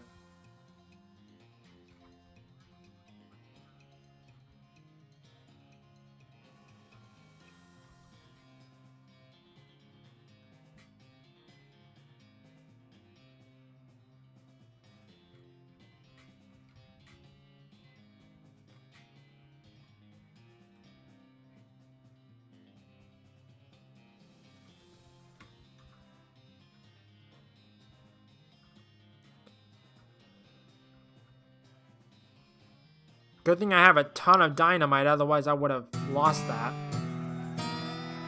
You beat the guy senseless and take his hammer so he can't attack any more travelers, and his wallet so he can't buy any more hammers. I think that might be a better melee weapon. Deal spooky damage. I have no idea which one's better. Oh, that explains a lot. All my stuff is decreased now. That explains a lot. Hi, Gary. Howdy, Gary. Oh, that's going a place, a good place. What? Where? A custard standing. A what? Jeez, I should be used to this by now. Say hello to Smee again. What's going on, Smee? This fancy pants calls himself the Emperor, and he won't let us build our tracks up to the station. Can you see if you can talk some sense into him? I'm on it. Who the heck are you? I'm Emperor Norton. I'm in charge of the city, and you can't build any train tracks here without my permission. An emperor? Where's your crown then? As it happens, I lost my dang crown. Full thing didn't fit right anyway, but without it, I can't issue any official permits, and that means no rails for you, unless of course you were to give me a new crown, a properly fitting one. I don't have any crowns, sorry. Well, I guess that just tears it, don't it? So not only do you not get that permit, but also, he reaches into his pocket and grabs a handful of powder, which he throws in your face. Your eyes burn. Ha! Have a taste of my famous antivirus, sucker. Your vision goes all weird and you pass out. What was that? When you come to, Norton is gone and so is the train. Oh. Where'd the train go? That lunatic stole it. He drove it off somewhere into the desert. Norton's gone off the rails. He points to a set of deep ruts off to the side of the railroad tracks. Oh, I understand. Norton antivirus? Get it? I get it. It took me a second, but it just clicked. You walk over to investigate, but you can't see it because of this weird hexagon thing your eyes are doing. You should probably get that checked out, boss. That Norton fella said something about an antivirus? Maybe someone around here knows something about that. Yeah, probably. Okay, let's wander a bit. You see a plume of smoke rising over the trees to the north of you. You nudge Sakura in that direction and you find a cozy looking cabin nestled in a copse of pines. The ground outside is sparkly and rainbow tinted, and a telltale side effect of the practice of the jeweler's trade. Can't speak. You see familiar outline of an army fort and zag Sakura toward it to investigate. The sign says fort unnecessary. Not gonna do that yet. Keep exploring. You spot a distinct lack of mining activity in the distance and ride closer to it to investigate. Yup, sure enough, nobody's mining over here. One more wander. I'm not gonna fight. An ancient seaweed-draped skeleton is shambling toward you, hissing and moaning. Oh, I guess we must be near the beach. Hiss. How do you determine where the desert stops and the beach begins? Hiss. I don't really know how to tell the difference between desert sand and beach sand. Hiss. Okay, I think that's basically everything I can really look at right now. Nope. Just keep riding. Hi, Gary. What's up? Ugh, this is the worst. Oh no, Gary is hearing a sneeze saying an antivirus. This is terrible. For real, everything looks really weird and it's making me dizzy. Goblin doctors are using honey to curing a lot of bad sickness, maybe needing a honey of power. Where would we find that? Oh, Roy Bean's special honey jelly bean having. Well, that's one hell of a coincidence, but it's worth a shot. Best get going. Ride the elevator down.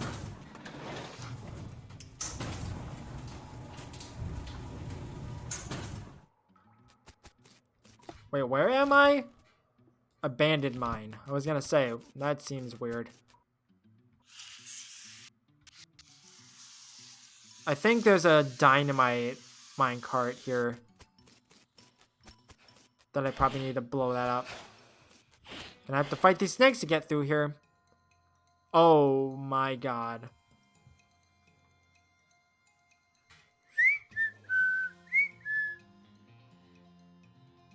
I'm gonna die in like one hit.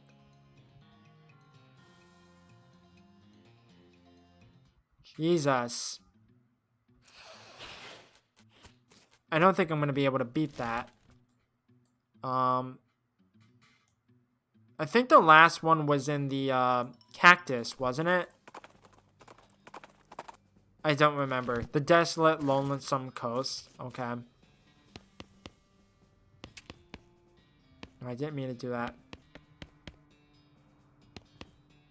Stop, please.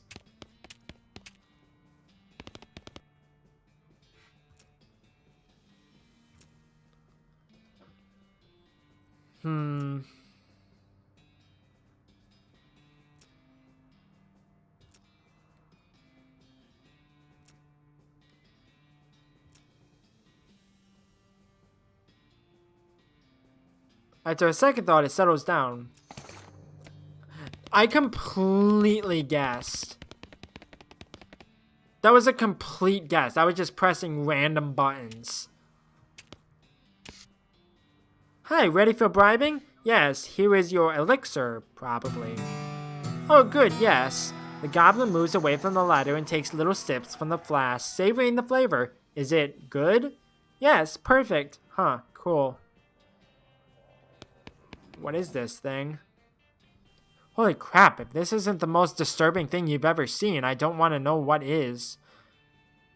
Presumably, a couple of goblins poppinged in here and the spores got all mixed together. They seem reasonably chill about it, though.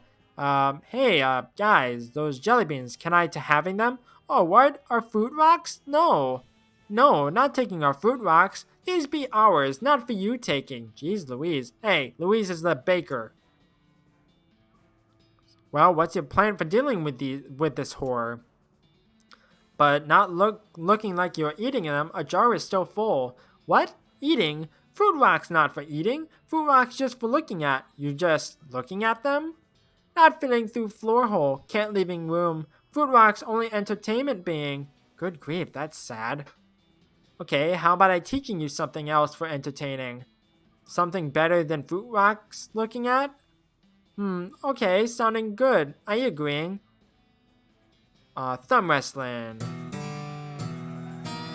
You teach the goblins how to thumb wrestle and how to set up a basic single elimination tournament bracket. Soon they're totally preoccupied with their new pastime and you're free to grab those sweet beans. There we go. Oh, I didn't see what that said. Whoops.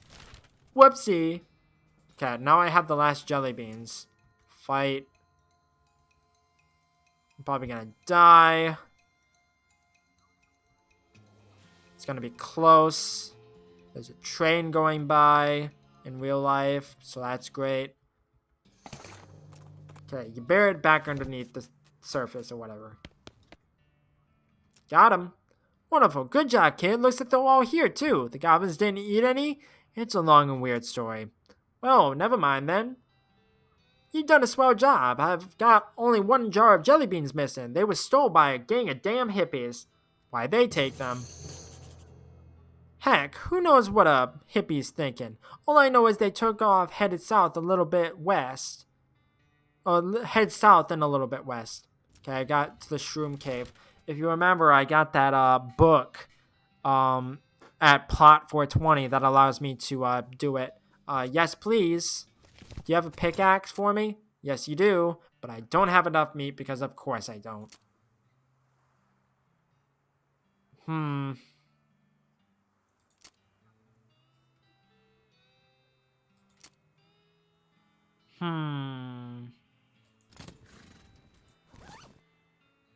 Hold on. Apply to the hat. You stretch the python skin around your hat. Your hat immediately gets more muscular and veiny. Ew.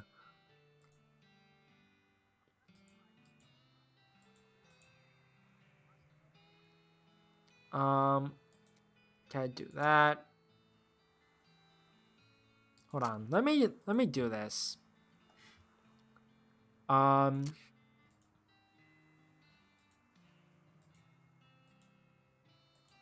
Is there anything like that increases everything by like a ton? You probably open the can with your bare hands because you don't have time for a can opener and eat the meat. It tastes way better than you expected. Get an effect meted out. What does that do for me? I don't know. Oh, okay. So I guess I'm not getting a pickaxe today. I need to go to the Shroom Cave. It's crazy hot out here. Okay, I don't really want to fight anymore. I don't want to fight if I don't have to.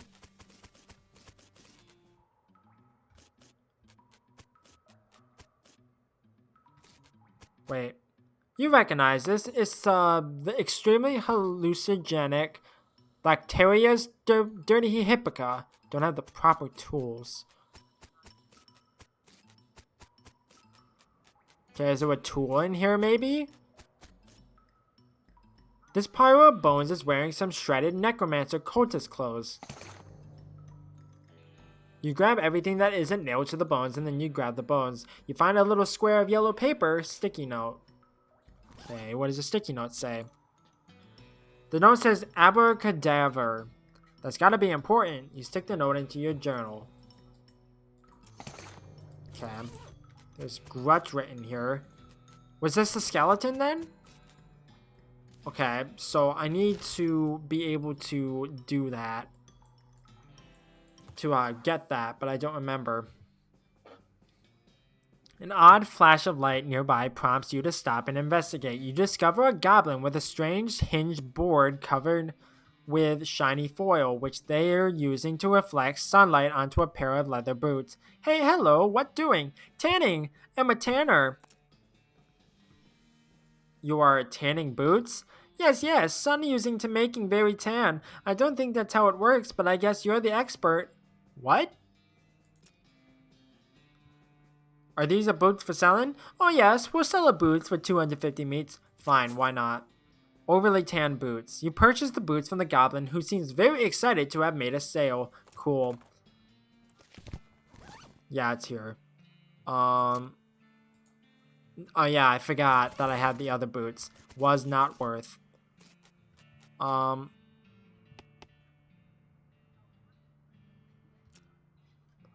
Seen any jelly beans? Talk to the elves. Okay. Should open a boot store.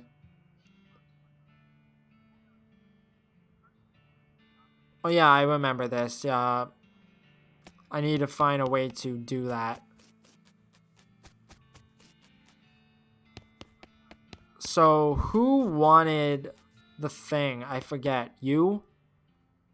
See any jelly beans? No, I'm not interested in jelly beans unless they're the kind of jelly beans that get you completely blasted. I don't think that's a real thing. No, it is. I heard they got them in Frisco.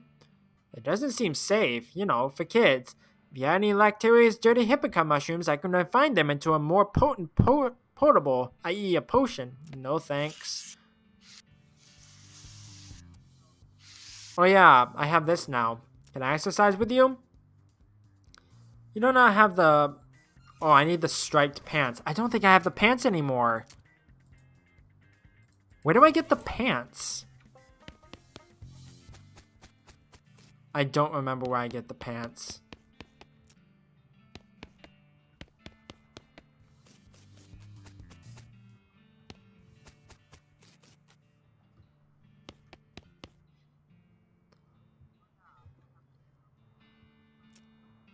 Seen any jelly beans? Well, first we must take care to define our terms. What does it mean to see jelly beans? And what if what I see as jelly beans are different than what you see as? Cut the crap before I cut you.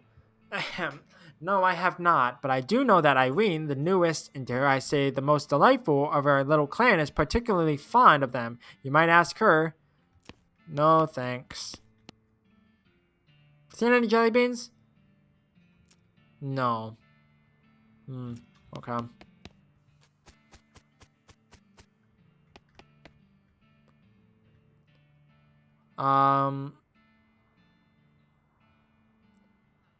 Seen any jelly beans? Yeah, I had some jelly beans recently. I don't quite remember.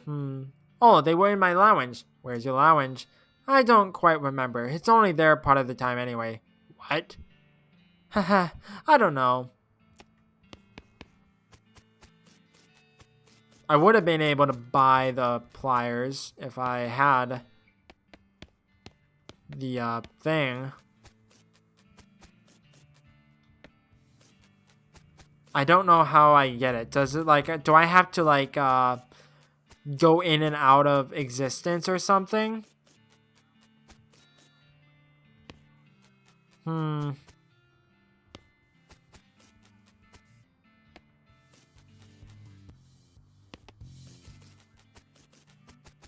Give me a second. I need to check because I don't want to waste my time.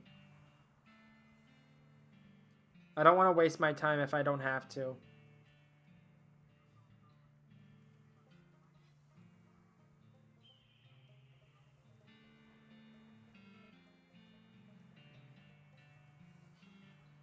Yeah, I need the thing. God dang it. I shouldn't have bought the boots. Oh well. Go back to dirt water then. Got a pair of binoculars that I don't really need anymore. Do you have anything? Need help with anything? Nope, everything's right as rain in here. If you're looking for work, look at the jailhouse. Oh yeah, weren't there cells here? Give her what's left of the Desert House gang. Well, this is certainly a bag of severed ears and teeth and such. Which gang was this? The House in the Desert gang? I'll take your word for it. Good job. Oh yeah, I forgot about that. Yup, that's the tattooed tooth of the leader of the Stripy Hat gang, alright. I'd recognize it anywhere. Yes. That probably explains that. Okay. Really? Really? I thought it would be down here, but apparently not. Okay. Let's fight it. There we go.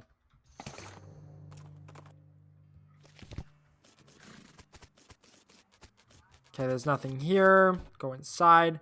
You walk into the millinery and find five bandits lounging around on big piles of half-made hats. It's the law. Skedaddle. The bandits scattered like cockroaches, each shutting themselves behind a different door. Guess you have to wrangle them individually. It's this one, right?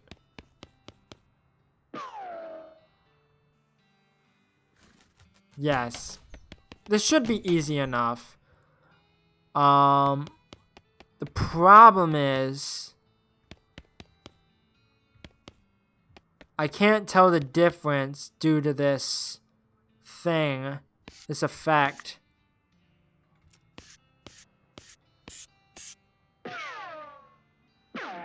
God dang it.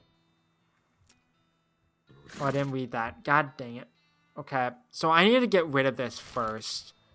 So I'm gonna go back to the Fort of Darkness.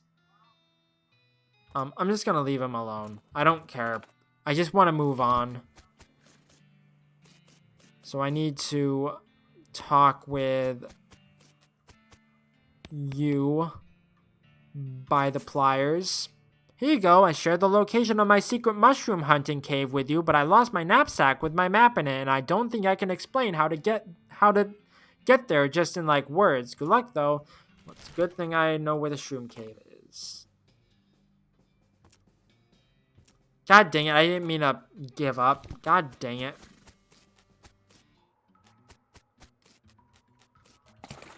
Okay, got a mushroom.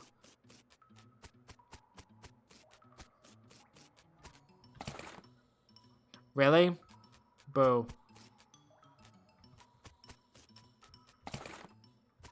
Okay. So now I have this. Just right away. I need to get rid of this effect because it's bothering me.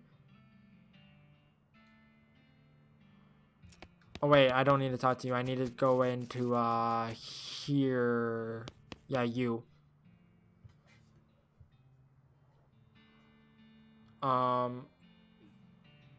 Yeah. He boils up your mushroom and distills the results into a little bottle for you. Okay. Go easy on this stuff. Okay, so you swallow the extract. The word turns it inside out as your mind replaces it. So now it should be there, right? Where?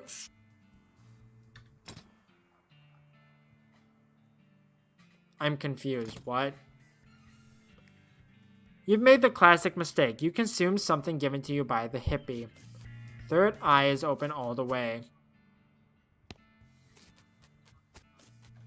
I'm so confused.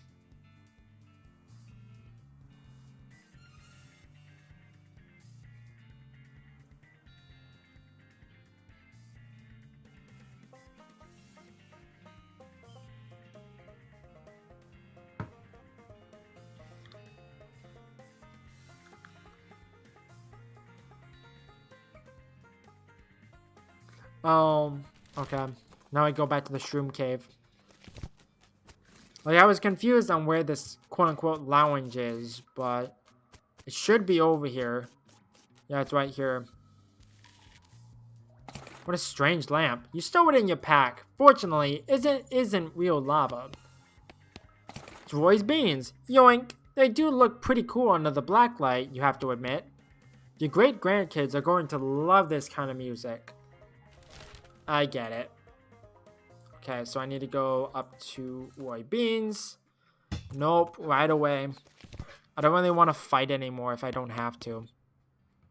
Got him right here. Well, I'll be jiggered. I didn't figure on seeing any of them jelly beans again, and here you've brought back all 3 jars. I ain't got much to reward you with other than a handshake. But maybe I'll be able to pay you back somehow in the future. Don't sweat it, Roy. I was happy to help.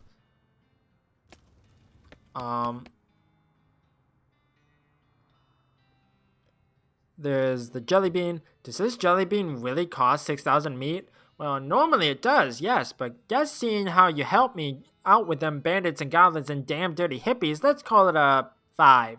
5 meat? Really? Yeah, I reckon. Better buy in a hurry before I change my mind. Thanks. You hand over the meat. You almost feel bad because of the depth of the discount. Okay, so now I have this. You eat the jelly bean and your vision immediately clears. Modern medicine is really amazing. There we go. So now I need to go back up to, which was it? Old Millinery. Find a crate of dynamite. Cool, cool.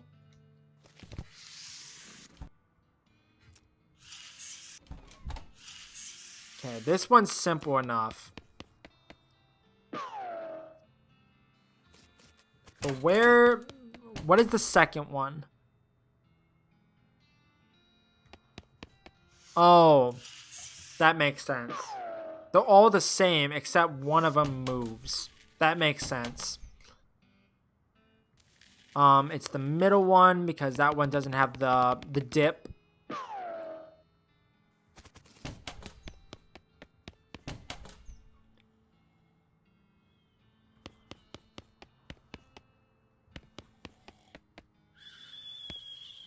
This one. Why are you sleeping though?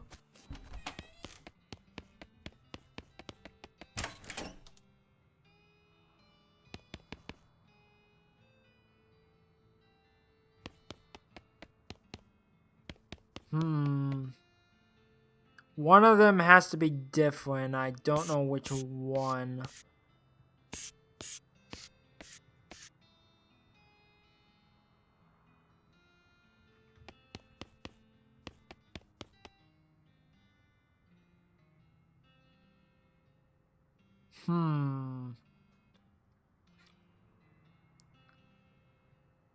Like I'm looking very intently on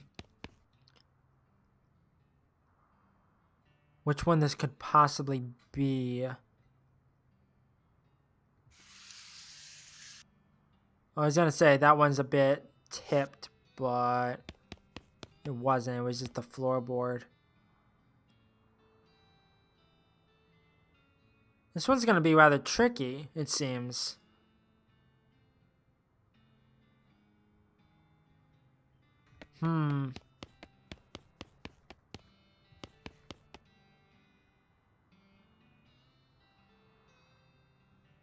Unless I'm just overthinking it.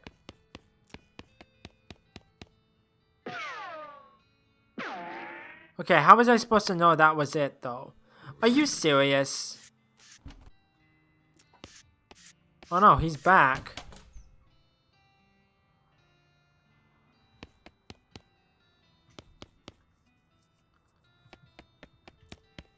It's probably not it. Okay, what's the difference, though? Is it just, like, random?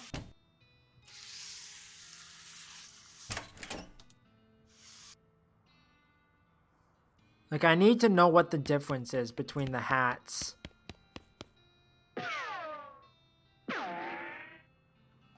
would have been great if the text wasn't in the way, but okay then.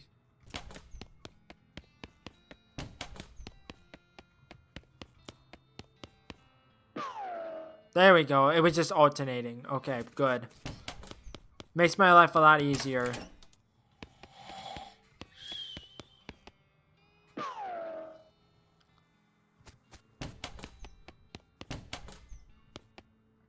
Okay, this one eventually moves, I think.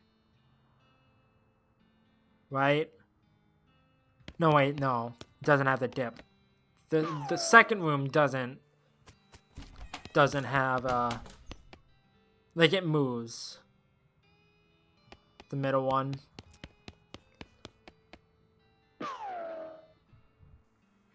Okay, one left and it's very simple.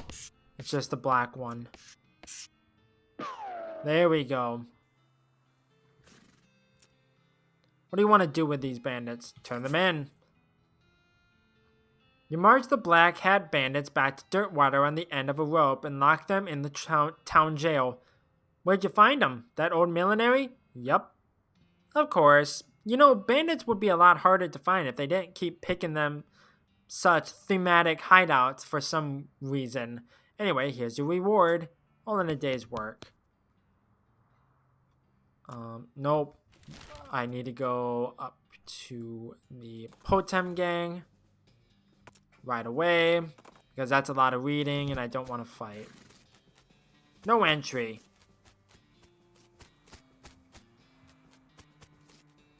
Bar's closed for piano repair. Visiting hours are over. The hostler is on vacation right now. That place is condemned. It's not safe to go in there. Don't go in there. Don't go in there. That house is haunted. The bandit looks distraught. What's the matter, buddy? I lost my belt buckle. Good luck with that. Oh, wait, no. Did you look near the sandwich shop? Oh, good idea. I'll look there.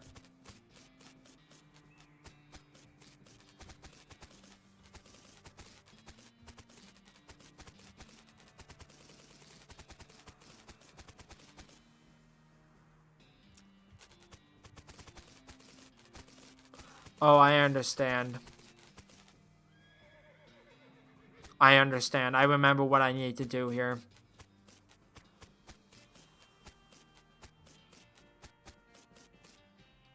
You duck into the outhouse to plan your next move. While you're pondering, you notice something weird. This outhouse has a back door. Because there should be just a thing here. Yeah, so it's this building I need to do it. Or I need to do it on here.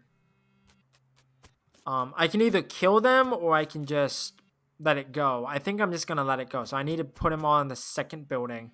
This is the back of the jail. It turns out to be a flat plywood like a theatrical set.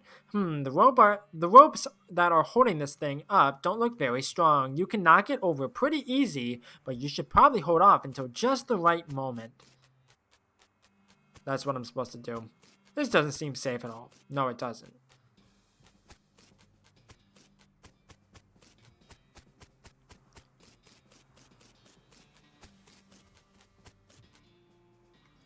Look near the hostlers. Wait, no.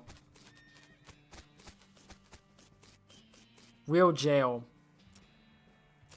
There we go. So now if I go behind the thing, it should all be... They should all be there. Tumbleweed.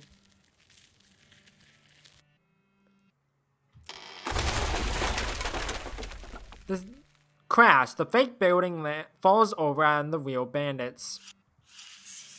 Do I really have to go all the way around anyways? Boo. Watch that have killed him and the TNT would have been just fine.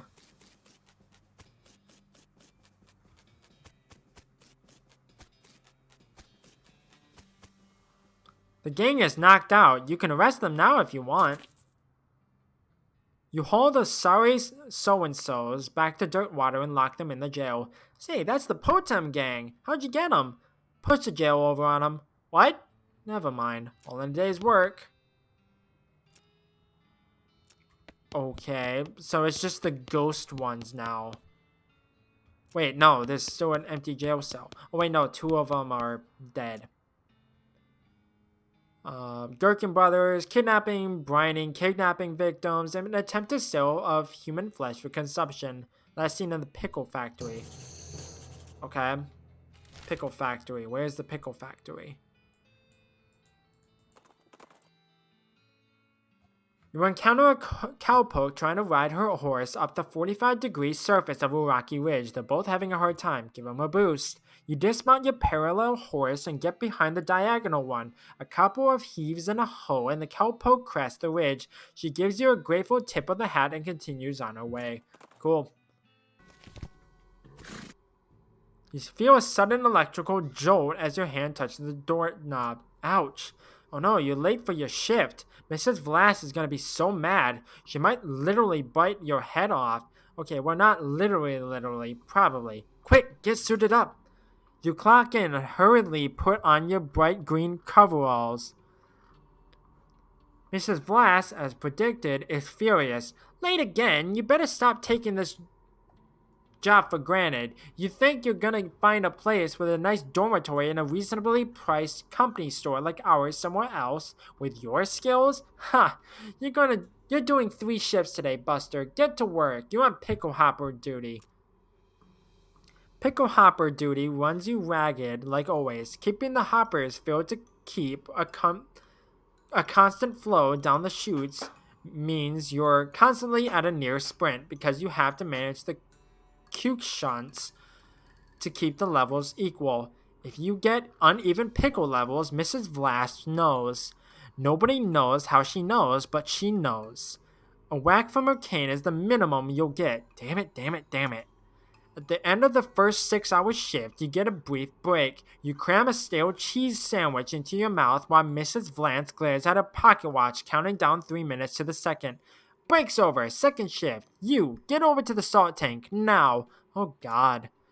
Managing the salt tank isn't as strenuous as the pickle hoppers, but it's still a never-ending tension. The brine concentration has to be constantly monitored and kept at a very specific measurement, which means constant adjustments. Meanwhile, you can feel yourself desiccating from the haze of salt dust that fills the room. If anything in this place kills you, it's probably gonna be salt tank duty. White lung is nasty business. So much reading. Cough on your own time and get that salinity back to normal. It's supposed to be 976 parts per thousand. How hard is that to remember? 976. Idiot. Please let me out of here. You get another 180-second break before third shift. You spend most of it drinking water. The company doesn't charge for water, but you've heard a rumor they're considering it. Break's over. Get to the boiler. Oh no, please let me out, please! Boiler duty means shoveling coal into a furnace that runs a giant tank of boiling vinegar. It stings in here. You tried to work with your eyes closed, but Mrs. Vlass screams if you drop any coal on the floor, or if you let the temperature get too low, or too high, or just for no particular reason. At least you're used to the smell of boiling vinegar. In fact, you can't smell anything anymore. Let me out, please, let me out. 190 degrees, idiot. Not 189, not 191. What do you think we pay you for? You don't really miss your sense of smell, or not coughing all the time. You don't really want anything anymore, except to die. Let me out, let me out, let me out, let me out, let me out.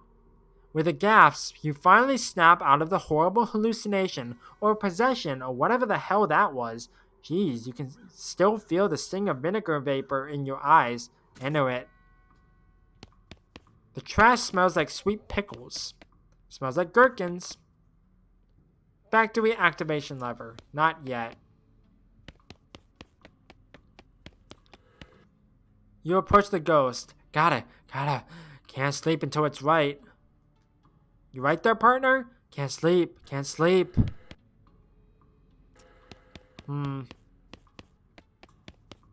I don't remember what the thing said. Smells like cornicons. Salt, gotta salt. Salt. He's okay, salt. Calm down.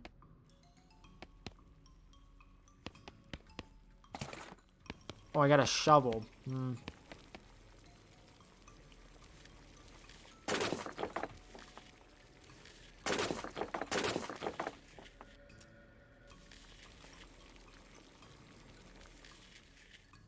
I don't remember what the thing said.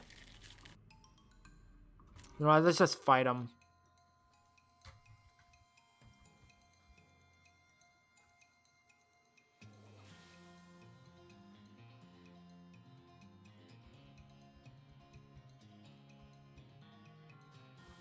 Because I don't remember the thing. And I didn't realize I was supposed to remember it. Why is this turned off now? What are you doing? That's great.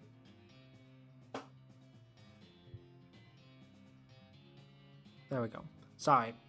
For some reason my playback turned off and I just realized.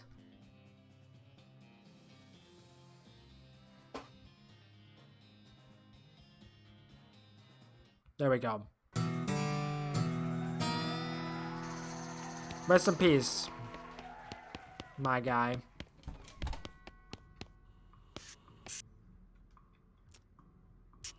No, I want to fight him.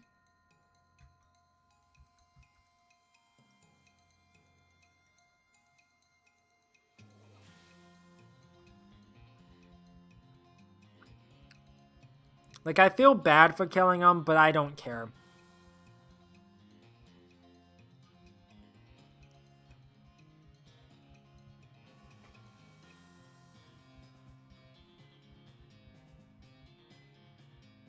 Really? 45?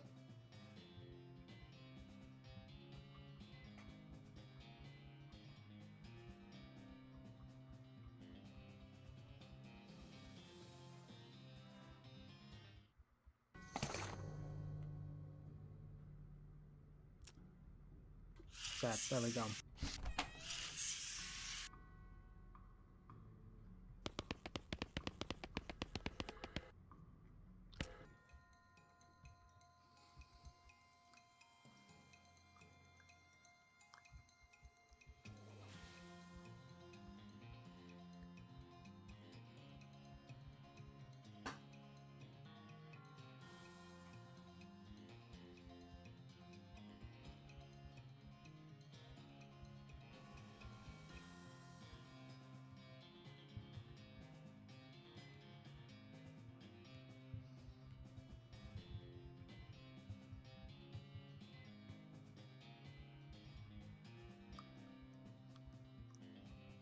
There we go. Yeah, I got some stuff. I don't care about the hat.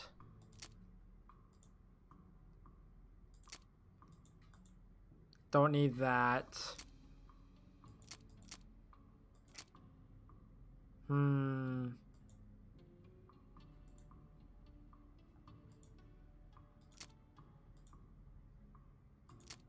Okay. None of that is worth it, but at least I got everything, I think. I don't care.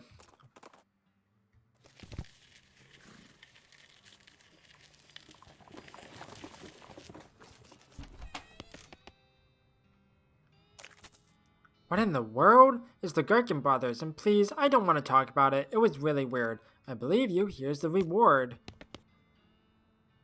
Oh, hey, good to see you. You know, you really cleaned up the area. I'm plumb out of bounties for you.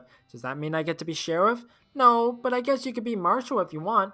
Oh, what a coincidence. That's my middle name. Well, thanks again for your help, Marshal. No problem.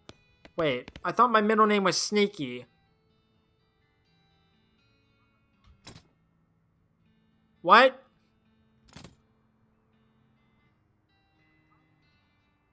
I'm upset. Okay.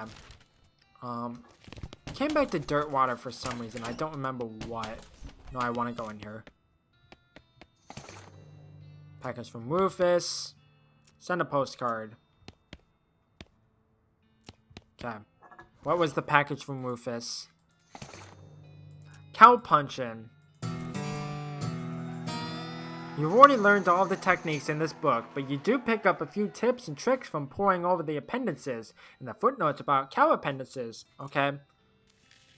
Dysentery, okay.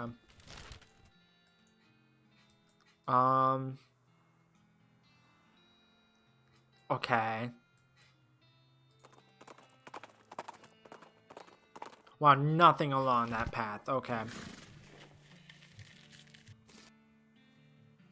A harried-looking young woman in a military outfit darts in front of the door as you enter. Oh no, I can't be having any more misfits in this jerk ward.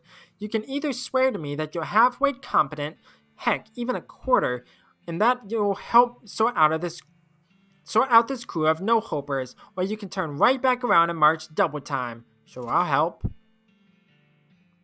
Alright, I'm gonna hold you to that promise. Come in, I'm Captain Harriet Davenport. My name's Jamie. What's the problem, Cap? Problems. Welcome to Camp Fubar, where all the army's idiots and rejects are sent so they're out of the way. I have had it up to my eyeballs trying to run this place. Please help these morons figure out their malfunctions so they can muster out here and leave me in peace. Can you give some details? You need to talk to them individually for more information, but the brief is we've got a scout who's blind as a bat, a cook who can't figure out how to make corned beef hash on toast, a guy who can't load and fire a cannon without blowing up or maybe shooting backwards. A guy who somehow, and I can't for the life of me figure it out, is too bow-legged to ride a horse, and a kid who was sent here because he can't figure out how to tie a bow tie. Oh, and just to put the icing on the cake, we have infinite goblins living in our storage shed. Wow. Okay, I begin to see the scope of your complaint. Pal, you are not just whistling Dixie. So what'd you do to get sent here? You can hear her teeth grinding as she scours you. Do not ask. Okay, well, I'll just take a look around here. Howdy. Hi, what's wrong? Gee willikers, I had a pretty good job as the general's personal assistant, but I got fired and reassigned here. What happened? Everything was great at first. I'm pretty good at scheduling, and I can write shorthand, and I'm an A-plus boot polisher. But then the general went and decided he looked more serious and sophisticated with the bow tie, and he expected me to do the tying for him. No good? Nope, I can do a sheep shank and a bowline and a clover hitch, but for the life of me, I can't get a bow tie to look right. And the general sent me out here with one to practice on and said not to come back till I got it. Okay, so I need 45 moxie. Do I have anything that can boost the moxie?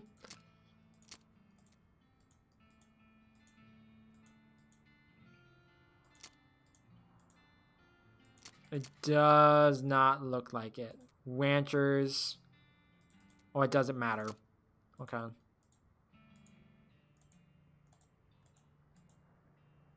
Okay, nothing for that.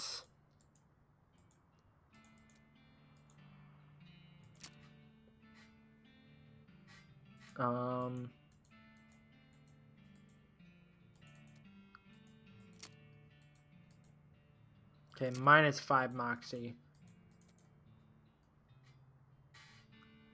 Okay, I need 5 extra moxie.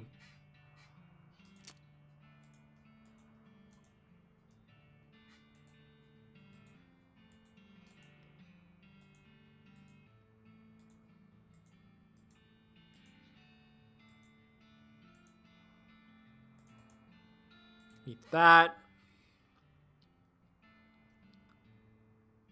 Wait, what?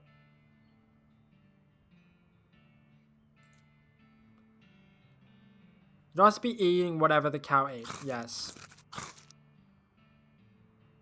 You eat the menudo. It is intensely spicy and comes with swirls of aftertaste that you refuse to analyze. Feel a spike of pain in your stomach. Help him out. Okay, here, grab the two ends like this, right? You want the side a little shorter and that end crosses over top and then under and up, while the other side does a sort of zigzag, see? Then you bring the upper bit straight down and back around and it folds under there. Then you pull them tight, got it? I think so. Let me try it. Let me try. The two of you go back and forth a few times until he finally gets it right without poking himself in the eye. I think I've got it. Thanks a lot. Wait until I show the general. He runs out of the building, waving the bow tie in the air. There we go. Not gonna do that.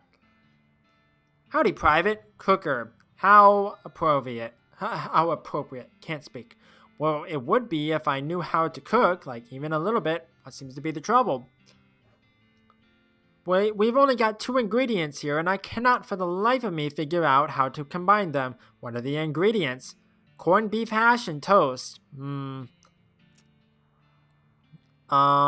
if you thought of the toast as a shoe?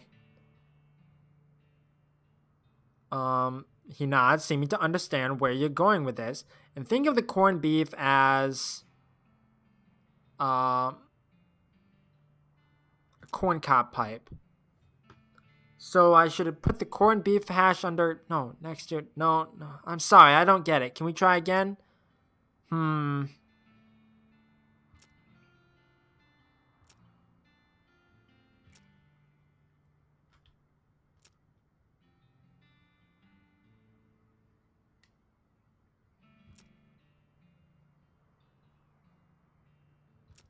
think I'll have to come back to that.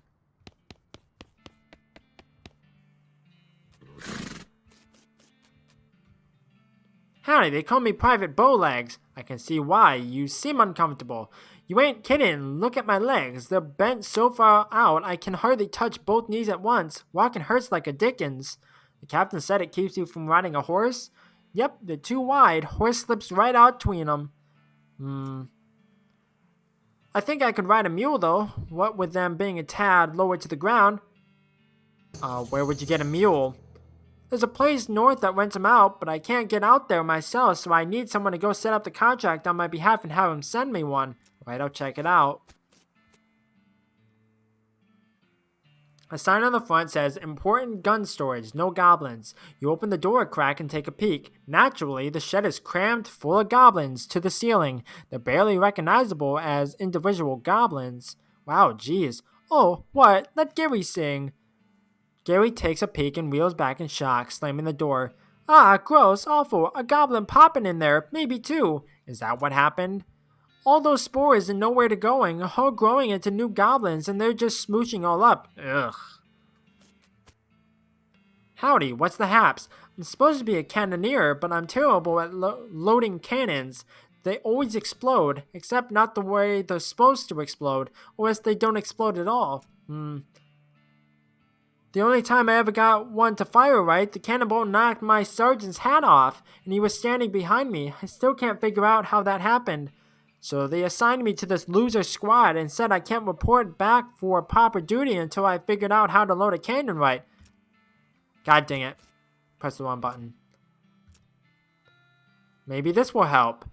Oh, well, let's see. He flips through the pages, which have big numbered diagrams. Oh, you take the stick back out before you put the cannonball in? Well, that certainly sounds easier. He carefully follows along the directions in the book and successfully fires a cannonball over the wall of the fort. I did it! Wow, great! Thanks a lot! I'm gonna go get my new assignment right away. Cool, good luck. So I need to get a mule. I need to be able to do the cook dude. Still got a misfits. Okay, private blind man. You? This guy squints real hard at you as you approach. Howdy, do I know you? Your fuzzy silhouette doesn't seem familiar. Nope, I'm just passing through. What do you do here? Well, I'm supposed to be a scout, but I went and broke my only pair of glasses without them. I can't see a dang thing. Maybe these will help. He takes the binoculars and peers at you through them. Well, I'll be. That ain't half bad. He climbs up to the top of the watchtower and looks around. They work. I can see a dang thing. Hooray! Cool. Okay, so now it's just the thing, but I don't know how to do this.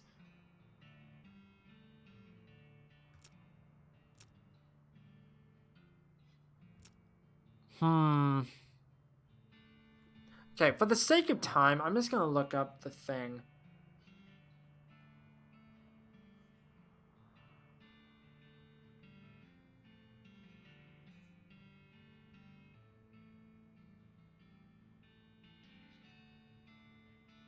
Shu and Shinola.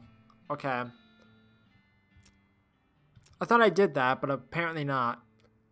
Of course, I put the corned beef on the toast, just like Shinola on a shoe. I get it now, thank you. Okay, so now I need to go up to the Renamule. Okay, I'm not gonna stop and smell the flowers, because I want to be done with this for now. Because it's getting late and I'm tired. Oh, hey, what's up, Gary? I think this is where a Crazy Squirrel Man's. What now? Crazy Squirrel Man's, you seeing? Later.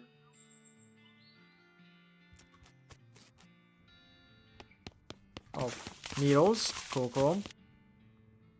Looks like this is where you go to rent a mule, just judging from the sign, you know? Howdy, welcome to Alamo Rent a Mule. How can I help you?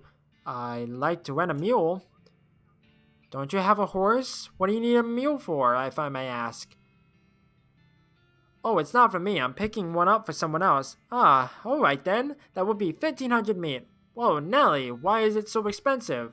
It's a lifetime contract. The rental business isn't what it used to be, so we made some changes to our business model. I suppose technically we should change the name to Alamo Buy a Mule, but we'd have to change all our branding. And you can't really rebrand a mule. They're too wary after the first time. Okay, buy it. Great, here's a contract / certificate of title. Thanks, I guess. Can you have the mule delivered to Fort Unnecessary to the south? No problem. Thanks for choosing Alamo Rent a Mule, and please remember us for all your future mule needs. Okay, now we go back down to Fort Unnecessary.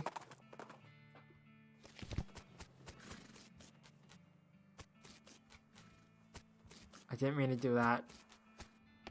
God dang it.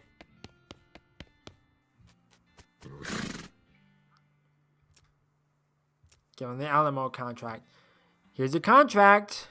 They said they'll send the mule directly to pick you up. Well, that's to load off a whole assortment of my limbs. Thanks, friend. He takes the contract and slowly moses outside to wait for his mule. Hey, wait! You owe me 1,500 meat. Damn it. That's everyone. You're welcome. Great job. That's everyone dealt with. That's everyone dealt with and out of here. And that means I'm finally out of this hellhole too. If we ever cross paths again, I really owe you one. Captain Davenport frisbees her clipboard, snaps you a salute, and marches out of the fort. All in a day's work. Okay. I need to talk to you about this.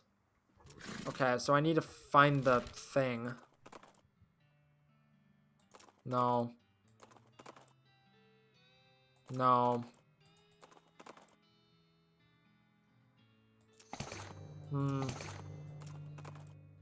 Okay, so... If you rode out into the desert, I have to find him. You hear a shout in the distance behind you and a thunder of hooves.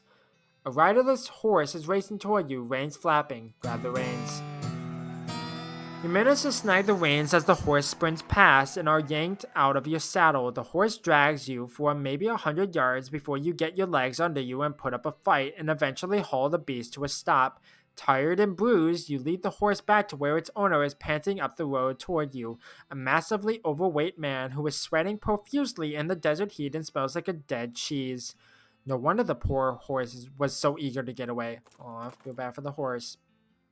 Okay. Okay. I think I'm going to call it there. Because I've been going for about 3 hours and I feel like that's a good stopping point. I need to do a little bit of research on like how I'm supposed to progress, because it's like I have to find the guy in the desert, but I don't know if I just have to wander about forever or if I need to do a bunch of tasks. I'll see what I can do, but in the meantime, thank you everyone for watching. I'm not good with outros, so I'll catch you